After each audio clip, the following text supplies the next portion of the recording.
നമസ്കാരം. പോയിന്റ് ഡിബേറ്റിലേക്ക് സ്വാഗതം. ശബരിമല സ്വർണ്ണക്കൊള്ള അന്വേഷണം UDFിലേക്ക് എത്തിക്കാനുള്ള നീക്കം നടക്കുന്നു. അന്വേഷണം സത്യത്തിലേക്കാണോ പോകുന്നത്, അല്ലെങ്കിൽ വഴിതിരിച്ച് UDFിലേക്കാണോ തിരിക്കപ്പെടുന്നത്? കുറ്റവാളികളെ കണ്ടെത്തണമെങ്കിൽ വഴിയൊന്ന്, രാഷ്ട്രീയ വേട്ടയ്ക്കാണെങ്കിൽ ദിശ മറ്റൊന്ന്. ഇപ്പോൾ അന്വേഷണം ഏത് ദിശയിലാണ്? 2017 സന്നിധാനത്തെ സ്വർണ്ണ കൊടിമരം പുതുക്കിയപ്പോൾ UDF ഭരണകാലത്ത് സ്വർണവും പണവും അപഹരിക്കപ്പെട്ടു. SITയും ദേവസ്വം വിജിലൻസും നൽകിയ റിപ്പോർട്ട് പരിഗണിച്ച് ഹൈക്കോടതി വിജിലൻസ് പരിശോധനയ്ക്ക് ഉത്തരവിട്ടത് മറയാക്കി അന്വേഷണം മറ്റൊരു ദിശയിലേക്ക് പോകുമോ? VD സതീശന്റെ ജാഥ കൊച്ചിയിലെത്തുമ്പോൾ മുൻ ദേവസ്വം ബോർഡ് അംഗം അജയ് തറയിലിനെ അകത്താക്കാനുള്ള നീക്കം നടക്കുന്നു. സ്വർണ്ണപ്പാളികൾ മോഷണം പോയതിൽ കുറ്റപത്രം പോലും സമർപ്പിക്കാത്ത SIT അഡ്വക്കേറ്റ് കമ്മീഷൻ ശരിവെച്ച കൊടിമര നിർമ്മാണത്തിലേക്ക് പോകുന്നത് രാഷ്ട്രീയ വേട്ടയോ അതോ ഭക്തർ സംഭാവന ചെയ്ത സ്വർണം കൊടിമരത്തിൽ ഉപയോഗിക്കാതെ തട്ടിക്കാൻ UDF ഭരണസമിതി കൂട്ടുനിന്നോ? പോയിന്റ് ഡിബേറ്റ് ചർച്ച ചെയ്യും.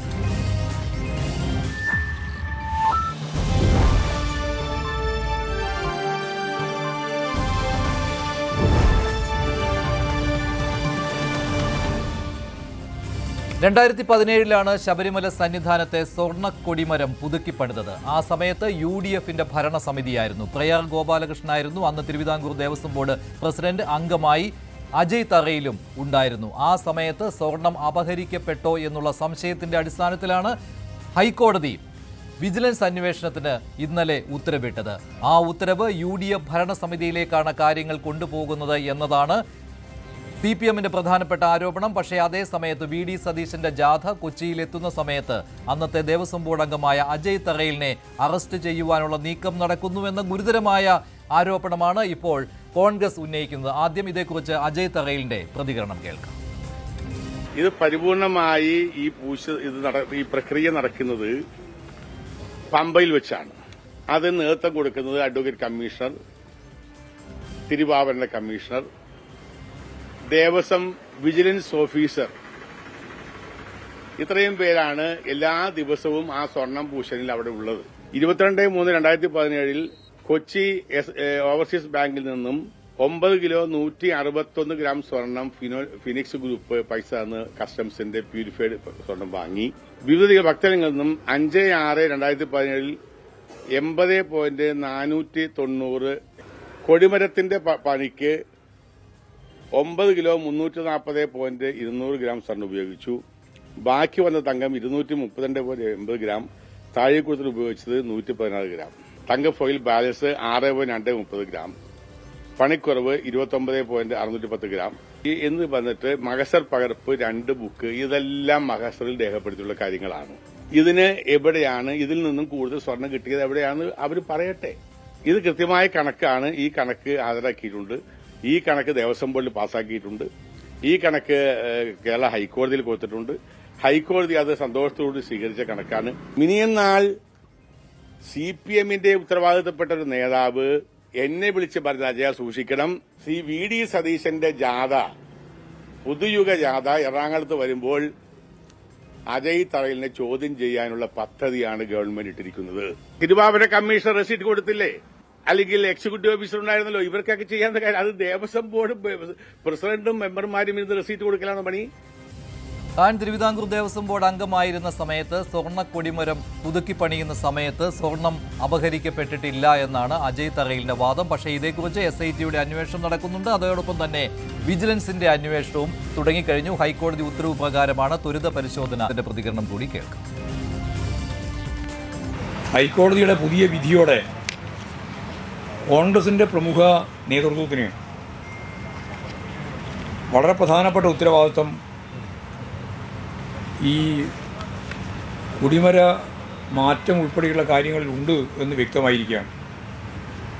ഇപ്പോൾ 30 ദിവസത്തിനകം അന്വേഷണം നടത്തി വിജിലൻസിൻ്റെ റിപ്പോർട്ട് ഹൈക്കോടതിക്ക് കിട്ടണം എന്നിപ്പോൾ ഹൈക്കോടതി പറഞ്ഞിരിക്കുകയാണ്. 29 ആളുകൾ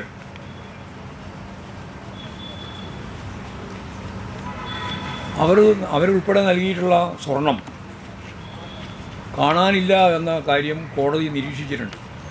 29 പവൻ സ്വർണം കാണാനില്ലെന്ന് കോടതി നിരീക്ഷിച്ചിരിക്കുകയാണ്, രേഖകൾ പ്രകാരം തന്നെ. അതല്ലാതെ ഒരുപാട് സ്വർണ്ണമുണ്ട് എന്നും പറയുന്നുണ്ട്. കാരണം ഒന്നിനും കൃത്യമായിട്ട് റെസീറ്റ് കൊടുത്തിട്ടില്ല എന്നും കണ്ടെത്തി. അപ്പോൾ മാത്രമല്ല, ഇത് വലിയ പണം പിരിച്ചിട്ടുണ്ട് കൊടിമരം മാറ്റുന്നതിൻ്റെ പേരിൽ. പക്ഷേ ആന്ധ്രയിലെ ഒരു ഫോണിക്സ് കമ്പനിയാണ് ഇത് സ്പോൺസർ ചെയ്തത്. അപ്പോൾ യഥാർത്ഥത്തിൽ പിരിച്ച പണം എവിടെ പോയി? കോടിക്കണക്കിന് റുപ്യ എവിടെ പോയി? അതുപോലെ തന്നെ സ്വർണവും പിരിച്ചിട്ടുണ്ട്. ആ സ്വർണം എവിടെയാണ് പോയത്? ഇതെല്ലാം ഏതാണ്ട് 10 കിലോ ആണ്. ചെറിയ സ്വർണ്ണമൊന്നുമല്ല, 10 കിലോ സ്വർണം അതിലധികം പിരിച്ചിട്ടുണ്ട്. ഇപ്പോൾ പിരിച്ചതിൻ്റെ അകത്ത് 1/4 കിലോ അല്ല 1/2 കിലോ കാണാനില്ല എന്നാണ് ഇപ്പം പറഞ്ഞുകൊണ്ടിരിക്കുന്നത്. ഒന്നിനും കണക്കില്ല എന്നുള്ളതാണ് ഹൈക്കോടതി തന്നെ പറയുന്നത്. അപ്പോൾ ഇതെല്ലാം അന്വേഷിച്ച് ആവശ്യമായ നിലപാട് സ്വീകരിക്കുമ്പോൾ അന്നത്തെ ബോർഡ് എന്ന് പറയുന്നത് പ്രയാർ ഗോപാലകൃഷ്ണനാണ്, പിന്നെ കോൺഗ്രസിൻ്റെ ഗവൺമെൻറ്റുമാണ്. ഇതാണ് CPM സംസ്ഥാന സെക്രട്ടറി MV ഗോവിന്ദന്റെ വാക്കുകൾ. സ്വാഭാവികമായിട്ടും ഹൈക്കോടതിയുടെ ഇന്നലത്തെ ഉത്തരവോടുകൂടി UDF-ലേക്ക് അന്വേഷണത്തിന്റെ ദിശ തിരിയുകയാണ് എന്നാണ് CPM സംസ്ഥാന സെക്രട്ടറിയുടെ വാദം. ശ്രീ OK ഫാറൂഖ്, കോൺഗ്രസ് നേതാവ്, ശ്രീ ശ്രീജിത്ത് പണിക്കർ, ഡോക്ടർ B ജയരാജ് എന്നിവരാണ് പ്രൈം ഡിബേറ്റിൽ പങ്കെടുക്കുന്നത്. ആദ്യം ശ്രീ ഡോക്ടർ B ജയരാജ്, ഇപ്പോൾ ഇന്നലത്തെ ഹൈക്കോടതിയുടെ ഉത്തരവാണല്ലോ നിങ്ങൾ ആയുധമാക്കുന്നത്. പക്ഷേ അതേ സമയത്ത് തന്നെ 2017 കൊടിമര നവീകരണത്തെക്കുറിച്ച് അതിനുശേഷം അഡ്വക്കേറ്റ് കമ്മീഷണർ, അത് ഹൈക്കോടതി തന്നെ നിയോഗിച്ചിട്ടുള്ളയാളായിരുന്നുവല്ലോ, അദ്ദേഹം ഹൈക്കോടതിയിൽ റിപ്പോർട്ട് നൽകിയതാണ്. അതിൽ സ്വർണത്തിൻ്റെ കൃത്യമായ കണക്കുണ്ടായിരുന്നു. അതിലെങ്ങും ഇത്തരമൊരു തിരിമറി നടന്നതായി അഡ്വക്കേറ്റ് കമ്മീഷണർ പറയുന്നില്ല. പിന്നെ എങ്ങനെയാണ് ഇത്തരത്തിൽ വലിയ അളവിൽ സ്വർണം നഷ്ടപ്പെട്ടിട്ടുണ്ട്, ഭക്തർ നൽകിയ സ്വർണം കാണാതെ പോയിട്ടുണ്ട് എന്നൊക്കെ ആധികാരികമായിട്ട് പറയുന്നത്? ഇത് അന്വേഷണത്തിൻ്റെ ദിശ UDF-ലേക്ക് തിരിക്കുവാനുള്ള നീക്കമല്ലേ?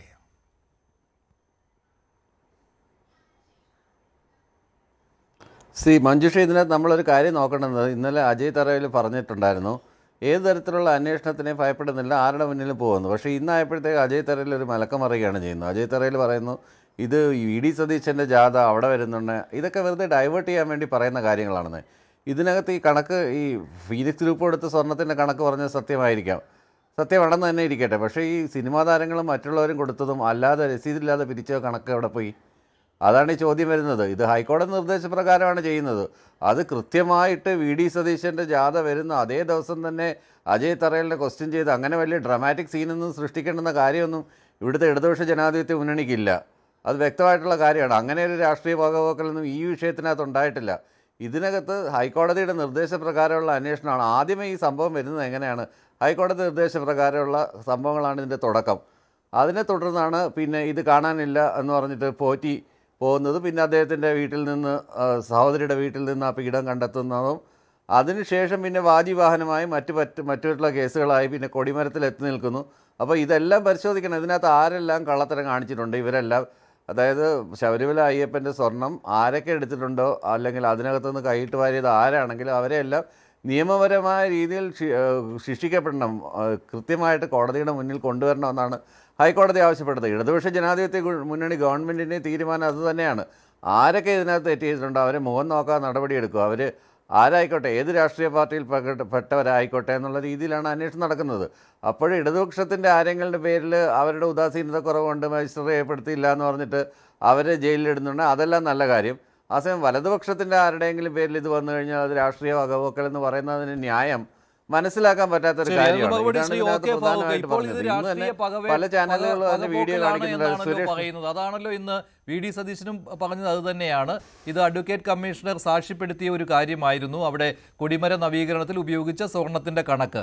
എന്നിട്ടും ഇപ്പോൾ ദേവസ്വം വിജിലൻസ് ഇങ്ങനെ ഒരു റിപ്പോർട്ട് ഹൈക്കോടതിയെ കൊടുത്തത് വഴി ഹൈക്കോടതിയെ തെറ്റിദ്ധരിപ്പിക്കുകയായിരുന്നു. സ്വാഭാവികമായിട്ടും ഹൈക്കോടതിക്ക് അപ്പോൾ അത് പരിശോധിക്കാൻ ഉത്തരവിടുവാനേ കഴിയുകയുള്ളൂ. ഇതാണല്ലോ UDF-ന്റെ വാദം. പക്ഷേ ഇതേ നടപടിക്രമങ്ങൾ തന്നെയല്ലേ ഇപ്പോൾ LDF ഭരണസമിതിയുടെ കാലത്തെ ക്രമക്കേടിനെക്കുറിച്ച് സംശയം തോന്നിയപ്പോൾ ആ സമയത്ത് ഹൈക്കോടതി ഉത്തരവിട്ടതും? അന്നും ദേവസ്വം വിജിലൻസ് ആണ് ആദ്യം അന്വേഷിച്ചത്, അവരുടെ റിപ്പോർട്ടായിരുന്നു അന്ന് ഹൈക്കോടതി പരിഗണിച്ചത്. അതനുസരിച്ചാണ് അന്ന് SIT-യെ നിയോഗിച്ചതും. അപ്പോൾ ഈ സമയത്ത് രാഷ്ട്രീയ വേട്ട എന്ന് പറയുന്നതിൽ എന്തർത്ഥമാണെന്ന് സ്വാഭാവികമായിട്ടും CPM ചോദിക്കുമല്ലോ. ഇതിൽ മഞ്ജുഷ, ഇവിടെ CPM ഒരു വലിയൊരു പ്രതിരോധത്തിൽ നിൽക്കുന്ന ഒരു സമയമാണല്ലോ. കേരളത്തെ സംബന്ധിച്ചിടത്തോളം, ഇന്ത്യയെ സംബന്ധിച്ചിടത്തോളം ഇത്രയും വലിയൊരു കൊള്ള, അതും ദൈവത്തിന്റെ സ്വർണം, ദൈവത്തിന്റെ വസ്തുക്കൾ പോലും അടിച്ചു മാറ്റുന്ന ഒരു സാഹചര്യം. ഞാനിപ്പോ MV ഗോവിന്ദ മാഷിന്റെ അദ്ദേഹത്തിന്റെ സംസാരം കേട്ടപ്പോ ഞാൻ അത്ഭുതപ്പെട്ടു പോവാണ്. ഒരൊറ്റ കാര്യം എനിക്ക് ചോദിക്കാനുള്ളൂ. ഈ കേസുമായി ബന്ധപ്പെട്ട് CPM-ന്റെ പ്രധാനപ്പെട്ട നേതാക്കന്മാർ, മുൻ MLA-മാർ പോലും ജയിലിൽ കിടക്കുമ്പോൾ അവർക്കെതിരെ ഒരു അക്ഷരം ഇണ്ടാത്തത് എന്താ? ഈ ഒരു ചോദ്യമാണ്. ഇത് കേരള സമൂഹം ചോദിക്കുകയാണ്. അവർക്കെതിരെ ഒരു നടപടിയില്ല, അവർക്കെതിരെ ഷോക്കോസ് നോട്ടീസ് ഇല്ല, അവർക്കെതിരെ രണ്ടുപേരും ഒരു സോഷ്യൽ മീഡിയയിൽ ഒരു പോസ്റ്റ് എഴുതിടാൻ പോലും തയ്യാറാകുന്നില്ല എന്ന് പറയുമ്പോൾ ഇവരെന്താ പറഞ്ഞുകൊണ്ടിരിക്കുന്നത്? ഇനിയിപ്പോ നേരത്തെ താങ്കൾ തന്നെ സൂചിപ്പിച്ചു, 2017 വളരെ വ്യക്തമായി ഹൈക്കോടതി നിയോഗിച്ച അഡ്വക്കേറ്റ് കമ്മീഷണർ തന്നെ ഈ കൊടിമരവുമായി ബന്ധപ്പെട്ട വിഷയം വളരെ വ്യക്തതയോടുകൂടി പറഞ്ഞിട്ടുണ്ട്. അപ്പൊ ഇത് എവിടെ എത്തിക്കുന്നു? കോൺഗ്രസിനെ ഇതിനകത്ത് എങ്ങനെയെങ്കിലും ഒരു പ്രതി ചേർക്കാൻ കഴിയുമോ? UDF ഭരണകാലത്തിലേക്ക് ഇതൊന്ന് ഡൈവേർട്ട് ചെയ്ത് കൊണ്ടുപോകാൻ പറ്റുമോ എന്നതാണ്. അതിനാദ്യം ഇവർ ചെയ്ത പണി എന്താ? ഈ ശബരിമല സ്വർണ്ണക്കൊള്ളയുമായി ബന്ധപ്പെട്ട് സോണിയാഗാന്ധിയെ കണക്ട് ചെയ്യാൻ ആദ്യം തീരുമാനിച്ചു. ആദ്യം മുകളിൽ നിന്നാ തുടങ്ങിയത്. ശ്രീമതി സോണിയാഗാന്ധിയുടെ ഒരു ഫോട്ടോ കണ്ട് ആ ഫോട്ടോ പറഞ്ഞിട്ട് ഒരു മന്ത്രി നിയമസഭക്കകത്ത് പറയാണ് സോണിയാഗാന്ധിയുടെ വീട് റെയ്ഡ് ചെയ്യണം. ഫസ്റ്റ്. രണ്ടാമത് പറഞ്ഞു അടൂർ പ്രകാശിന്റെ കൂടെ ഫോട്ടോ ഉണ്ട്, അടൂർ പ്രകാശ് ഫോട്ടോ എടുത്തിട്ടുണ്ട്, അടൂർ പ്രകാശിലേക്ക് അന്വേഷണം പോകണം പറഞ്ഞു. അദ്ദേഹത്തെ ചോദ്യം ചെയ്തു എന്ന് പറഞ്ഞു, ഒന്നും കിട്ടിയില്ല. ഇപ്പോ അവിടെ അടുത്തത് അജയ് തറിലേക്ക് എത്തിയിരിക്കുകയാണ്. ഇവരെ സംബന്ധിച്ചിടത്തോളം, CPM-നെ സംബന്ധിച്ചിടത്തോളം, നിങ്ങൾ ഈ വിഷയവുമായി ബന്ധപ്പെട്ട് ശബരിമല സ്വർണ്ണക്കൊള്ളയിൽ CPM, ഞാൻ 1000 വട്ടം ആവർത്തിച്ചു പറയുന്നു, സ്വർണം കട്ടവൻ ആരപ്പ, സഖാക്കളാണ് അയ്യപ്പ. ശരി, പക്ഷേ ഫാറൂഖ്, ഇവിടുത്തെ ഒരു പ്രശ്നം എന്ന് പറയുന്നത് ഇവിടെയും ഇപ്പോൾ ഈ സ്വർണ്ണ കൊടിമരത്തിന്റെ കാര്യത്തിലാണെങ്കിലും 2017 ഈ സ്വർണ്ണ കൊടിമരത്തിന്റെ നവീകരണം നടക്കുന്ന സമയത്ത് UDF-ന്റെ ഭരണസമിതിയായിരുന്നു. അവസാനം സ്വർണ്ണ കൊടിമരം ഈ ധ്വജപ്രതിഷ്ഠ നടന്ന സമയത്ത് അപ്പോൾ LDF സർക്കാരായിരുന്നുവെങ്കിലും നേരത്തെ നിയമിച്ച UDF-ന്റെ ഭരണസമിതി തിരുവിതാംകൂർ ദേവസ്വം ബോർഡിൽ തുടരുകയായിരുന്നു. അപ്പോൾ അവരുടെ കാലത്താണ് ഈ സ്വർണ്ണ കൊടിമരത്തിൻ്റെ പണികൾ നടന്നത്. അതുകൊണ്ടാണ് അന്ന് സ്വർണം അപഹരിച്ച കാര്യത്തെക്കുറിച്ചുള്ള അന്വേഷണം വരുമ്പോൾ സ്വാഭാവികമായും UDF-ന് നേരെ വിരൽ ചൂണ്ടപ്പെടുന്നത്. ഇവിടെ ദേവസ്വം വിജിലൻസ് അന്വേഷിച്ചപ്പോൾ ഈ പറയുന്നത് പോലെ ശ്രീ ഡോക്ടർ B. ജയരാജ് പറഞ്ഞതുപോലെ ഈ പിരിവിൻ്റെ കാര്യം വന്നിട്ടുണ്ട്. പണപ്പിരിവ് നടത്തി, അതുപോലെ തന്നെ സ്വർണം പല പ്രമുഖ വ്യക്തികളിൽ നിന്നും വാങ്ങിച്ചു, ഇതിൻ്റെ കണക്കില്ല എന്നുള്ളതാണ്. അപ്പോൾ സ്വാഭാവികമായിട്ടും അതേക്കുറിച്ച് അന്വേഷിക്കേണ്ടതല്ലേ? നേരത്തെ തുടക്കത്തിൽ നമ്മൾ പോകണം. സെപ്റ്റംബറിൽ ഈ ദ്വാരപാലക സ്വർണ്ണപ്പാളികൾ അതെന്തിന് ചെന്നൈയിലേക്ക് കൊണ്ടുപോയി എന്നുള്ള കാര്യമാണല്ലോ ആദ്യം അഡ്വക്കേറ്റ് കമ്മീഷണർ കോടതിയെ അറിയിച്ചത്. അതിൽ നിന്നാണ് ഈ തുടക്കമെല്ലാം ഉണ്ടായത്. അന്നതൊരു സംശയമായിരുന്നു. പിന്നീട് അത് വലിയൊരു സ്വർണ്ണക്കൊള്ളയുടെ വിവരങ്ങൾ പുറത്തു വന്നു. അതുപോലെ ഇതും അന്വേഷിക്കട്ടെ. അപ്പോഴേക്കും ഇത് VD സതീശിൻ്റെ യാത്ര കൊച്ചിയിലെത്തുമ്പോൾ അജയ് തറയിലിനെ ചോദ്യം ചെയ്യുവാനും അദ്ദേഹത്തെ അറസ്റ്റ് ചെയ്യുവാനും നീക്കം നടക്കുന്നു എന്ന് പറഞ്ഞ് ഇത്ര ബഹളം വെക്കേണ്ട കാര്യമുണ്ടോ? അല്ല, അവിടെ നമുക്ക് ചില സംശയങ്ങൾ വരികയാണ്. സ്വാഭാവികമായും സോണിയാഗാന്ധിയെ പോലും ഈ വിഷയത്തിലേക്ക് കൊണ്ടുവരുമ്പോൾ ഇവര് ഇടതുപക്ഷത്തെ സംബന്ധിച്ചിടത്തോളം, ഗവൺമെന്റിനെ സംബന്ധിച്ചിടത്തോളം അവര് ഒരു വലിയ പ്രതിസന്ധിയിലും പ്രതിരോധത്തിൽ നിൽക്കുന്ന സമയത്ത് ഈ വിഷയത്തിൽ കോൺഗ്രസ് നേതാക്കന്മാരെ കൊണ്ടുവരാൻ വേണ്ടി പല രീതിയിലുള്ള കളികൾ കളിക്കും. അക്കാര്യമാണ് ഞാൻ പറഞ്ഞു. ഈ 2013 നടന്ന ഈ കൊടിമര പ്രദേശവുമായി ബന്ധപ്പെട്ട് നിങ്ങൾക്കറിയാം, അവിടെ ഉണ്ടായ എല്ലാ കാര്യങ്ങളും ഹൈക്കോടതി നിയോഗിച്ച അഡ്വക്കേറ്റ് കമ്മീഷണറുടെ നിരീക്ഷണത്തിൽ നടന്ന് അവർ തന്നെ ഇതിന്റെ എല്ലാ വിശദാംശങ്ങളും ഹൈക്കോടതി ഉൾപ്പെടെ അവരുടെ കയ്യിൽ ഉണ്ട്. അപ്പൊ ഇത് അങ്ങനെയാണ് നടന്നിരിക്കുന്നത് എന്നുള്ളത് എല്ലാവർക്കും അറിയാമല്ലോ. അപ്പൊ ഇനി ഇതിനെ മറ്റൊരു രീതിയിലേക്ക് കൊണ്ടുപോകണം, അതാണ്. എന്നാൽ മുമ്പുണ്ടായ പ്രശ്നം എങ്ങനെയാണ്? ഇവിടെ ദ്വാരപാലക ശില്പങ്ങൾ ഉൾപ്പെടെയുള്ള അയ്യന്റെ സന്നിധിയിലുള്ള സ്വർണ്ണാഭരണങ്ങൾ ഇവിടുന്ന് എടുത്തുകൊണ്ടുപോകുമ്പോൾ ദേവസ്വത്തിന്റെ അനുമതിയോടുകൂടി ദേവസ്വം തന്നെ ഒരു അവിടെ ഒരു ഇല്ലീഗൽ നടത്തി. കാരണം എന്താ? അവിടെ മൈസൂരിൽ എഴുതി വെച്ചത് ഇത് സ്വർണമല്ല, ഈ ദ്വാരപാലക ശില്പങ്ങൾ സ്വർണം കൊണ്ട് പൊതിഞ്ഞതില്ല, ഇതെല്ലാം ചെമ്പാണ് എന്ന് പറഞ്ഞുകൊണ്ടുള്ള ആദ്യത്തെ കള്ളത്തരം അവിടെ തന്നെ ഉണ്ടായി എന്നുള്ളത് നിങ്ങൾ മനസ്സിലാക്കണം. ആ കേസ് ശക്തമായി മുന്നോട്ട് പോകുന്നു. ഹൈക്കോടതിയുടെ പൂർണ്ണമായ നിരീക്ഷണത്തിൽ മുന്നോട്ട് പോകുമ്പോൾ ഇവിടെയുള്ള പത്മകുമാർ മുൻ MLA-യും വാസുവിനെയും മൂരാരി ഉൾപ്പെടെയുള്ള ആളുകളൊക്കെ അറസ്റ്റ് ചെയ്ത് ഒരു കുറ്റപത്രം പോലും യഥാസമയം സമർപ്പിക്കാതെ അവർക്കെല്ലാം രക്ഷപ്പെടാനുള്ള കവചമൊരുക്കി കൊടുക്കുകയാണ് കേരളത്തിലെ ഇടതുപക്ഷ സർക്കാർ എന്നുകൂടി നിങ്ങൾ പറയണം. ഞാൻ ഒന്ന് ഇടപെടുകയാണ്. ശ്രീത് പണിക്കർ, ഇവിടെ ഇതിനെ രണ്ടിനെയും രണ്ടായി കാണണോ? കാരണം ഇത് LDF-ന്റെ ഭരണസമിതി ഇരുന്ന കാലത്ത് ചെയ്ത പ്രവൃത്തികൾ. അതിൽ ഒരു കാര്യമുണ്ട്, ഹൈക്കോടതി നിയോഗിച്ച സ്പെഷ്യൽ കമ്മീഷണറെ അറിയിക്കാതെയാണ് ദ്വാരപാലക സ്വർണ്ണപ്പാളികൾ ചെന്നൈയിലേക്ക് കൊടുത്തുവിട്ടത്. അവിടെയാണല്ലോ തുടക്കം. ഇവിടെ വ്യത്യാസമുണ്ട്. 2017 ധ്വജപ്രതിഷ്ഠ നടന്ന സമയത്ത് അഡ്വക്കേറ്റ് കമ്മീഷണർ സന്നിഹിതനായിരുന്നു. അതുമാത്രമല്ല, അദ്ദേഹം സ്വർണത്തിൻ്റെ കണക്ക്, അത് എത്ര സ്വർണം കിട്ടിയിരുന്നു, എത്ര സ്വർണം അതിന് ഉപയോഗിച്ചു എന്നതിൻ്റെയും പണിക്കുറവ് ഉൾപ്പെടെ അദ്ദേഹം രേഖപ്പെടുത്തിയിട്ടുണ്ട്. ഇത് അദ്ദേഹം ഹൈക്കോടതിയിൽ അറിയിക്കുകയും ചെയ്തിട്ടുണ്ട്. അപ്പോൾ അഡ്വക്കേറ്റ് കമ്മീഷൻ്റെ കാര്യമാണെങ്കിൽ അത് ഈ സ്വർണ്ണ കൊടിമരം മാറ്റിയ സമയത്ത് അദ്ദേഹത്തിൻ്റെ സാന്നിധ്യം ഉണ്ടായിരുന്നു. പക്ഷേ ഇവിടെ അങ്ങനെ ഉണ്ടായിരുന്നില്ല. 2025 ഉണ്ടായിരുന്നില്ല, 2019 ആ വിവരം ഹൈക്കോടതിയിൽ എത്തിയിരുന്നില്ല. അപ്പോൾ അവിടെ സ്വാഭാവികമായിട്ടും LDFനെ പ്രതിരോധത്തിലാക്കാം. പക്ഷേ മറ്റു കാര്യങ്ങളിൽ ഇപ്പോൾ ഒരേ ഹൈക്കോടതി ബെഞ്ച് തന്നെയാണല്ലോ ഇങ്ങനെ രണ്ട് ഭരണസമിതിയുടെയും കാലത്തെ ക്രമക്കേടിൽ സംശയം തോന്നിയ അന്വേഷണത്തിന് ഉത്തരവിട്ടിരിക്കുന്നത്. അപ്പോൾ ഇപ്പോൾ UDFന് ക്ലീൻ ചിറ്റ് നൽകണോ വേണ്ടയോ? നിലവിൽ UDFനെ പ്രതിസ്ഥാനത്തേക്ക് മാറ്റി നിർത്തുന്ന തരത്തിലുള്ള ഇടപെടലുകൾ 2017 ഈ പറയപ്പെടുന്ന സാഹചര്യത്തിൽ ഉണ്ട് എന്ന് ഞാൻ കരുതുന്നില്ല. അത് കരുതുന്നില്ല എന്ന് പറയുന്നതിനുള്ള പ്രധാനപ്പെട്ട കാരണം ഒരുപക്ഷെ വിജിലൻസ് ആ രേഖകളൊക്കെ തന്നെ കൃത്യമായിട്ട് പരിശോധിച്ചിരുന്നുവെങ്കിൽ ഇതുമായി ബന്ധപ്പെട്ട് അവരൊരുപക്ഷെ കോടതിയിൽ പറഞ്ഞിരിക്കുന്ന സംശയങ്ങളെല്ലാം തന്നെ ഒരുപക്ഷെ ദൂരീകരിക്കപ്പെടുമായിരുന്നു. പ്രൊസീജറലായിട്ടുള്ള എന്തെങ്കിലും കാര്യമുണ്ട് എങ്കിൽ അത് വേറെയാണ്. പക്ഷെ അതല്ലാതെ മറ്റെല്ലാ കാര്യങ്ങളും അതിൽ ദൂരീകരിക്കപ്പെടുമായിരുന്നു. ഉദാഹരണത്തിന് ഇന്നലത്തെ കോടതിയുടെ ഉത്തരവിൽ പറഞ്ഞിരിക്കുന്ന ഒരു പ്രധാനപ്പെട്ട കാര്യം, ഏതാണ്ട് 10 കിലോയോളം സ്വർണം, അതായത് 9700 ഗ്രാമോളം അവിടെ ഉണ്ടായിരുന്നു. എന്നാൽ 9340 ഗ്രാം എന്തോ ആണ് ഈ കൊടിമരത്തിന്റെ പണിക്ക് വേണ്ടിയിട്ട് ഉപയോഗിച്ചത് എന്നതിനെക്കുറിച്ച് പറയുന്നുണ്ട്. അത്രയും മാത്രമേ ഉപയോഗിച്ചിട്ടുള്ളൂ എന്ന് വെച്ചാൽ അതിൽ പറയുന്നത് ഏതാണ്ട് 232 ഗ്രാമിന്റെ ബാലൻസ് ആണ്. ആ 232 ഗ്രാമിന്റെ ബാലൻസിലാണ് എന്തെങ്കിലും തരത്തിലുള്ള ഒരു മിസ്അപ്രോപ്രിയേഷൻ അവിടെ നടക്കാനായിട്ട് സാധ്യതയുള്ളത്. അതുകൊണ്ട് തന്നെ അതിലേക്ക് കോൺട്രിബ്യൂട്ട് ചെയ്തിരിക്കുന്നത് ആരൊക്കെയാണ് എന്നതിനെക്കുറിച്ചാണ് സത്യത്തിൽ ഇവിടെ അന്വേഷണം നടക്കുന്നത്. കാരണം ഫീനിക്സ് ഗ്രൂപ്പ് വളരെ കൃത്യമായിട്ട് അവർ പറയുന്ന 3.2 കോടി രൂപയുടെ സ്വർണം അവിടെ കൊടുത്തിട്ടുണ്ട്. അപ്പോൾ അതിലെന്തെങ്കിലും മിസ്അപ്രോപ്രിയേഷൻ എന്നതിലേക്കല്ല പറയുന്നത്, മറിച്ച് ഭക്തജനങ്ങൾ അല്ലാതെ കൊടുത്തിരിക്കുന്നു. അപ്പോൾ ആ ഭക്തജനങ്ങളിലാണ് സിനിമാ നടന്മാരും വ്യവസായികളും അടക്കമുള്ള ആൾക്കാർ കൊടുത്തിരിക്കുന്നത്. ഏതാണ്ട് 27 ആൾക്കാർ. അതിനകത്ത് 412 ഗ്രാം എന്നാണ് ഇങ്ങനെ സംഭാവനയായി കിട്ടിയ സ്വർണത്തിന്റെ അളവ് പറഞ്ഞിരിക്കുന്നത്. 412 ഗ്രാം എന്നുള്ളതാണ്. അതിൽ ആദ്യം 9161 ഗ്രാം, അതായത് 9 കിലോയോളം സ്വർണം ഈ കസ്റ്റംസിൻ്റെ കയ്യിൽ നിന്ന് വാങ്ങി, SBIയുടെ കൊച്ചി ഓവർസീസ് ബാങ്കിൽ നിന്ന്. അത് ശരി.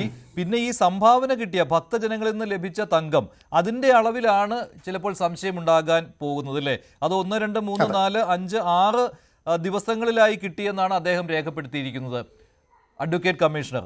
അപ്പോൾ അതിനുപരിയായിട്ട് സ്വർണം കിട്ടിയിരിക്കാം. അതാണല്ലോ ഇപ്പോഴത്തെ വാദം അല്ലേ? അതായത് കൂടുതൽ സിനിമാ നടന്മാർ ഇങ്ങനെ സ്വർണം കൊടുത്തിട്ടുണ്ട്, അത് ഇതിൽ രേഖപ്പെടുത്തിയിട്ടില്ല എന്ന് അല്ലേ?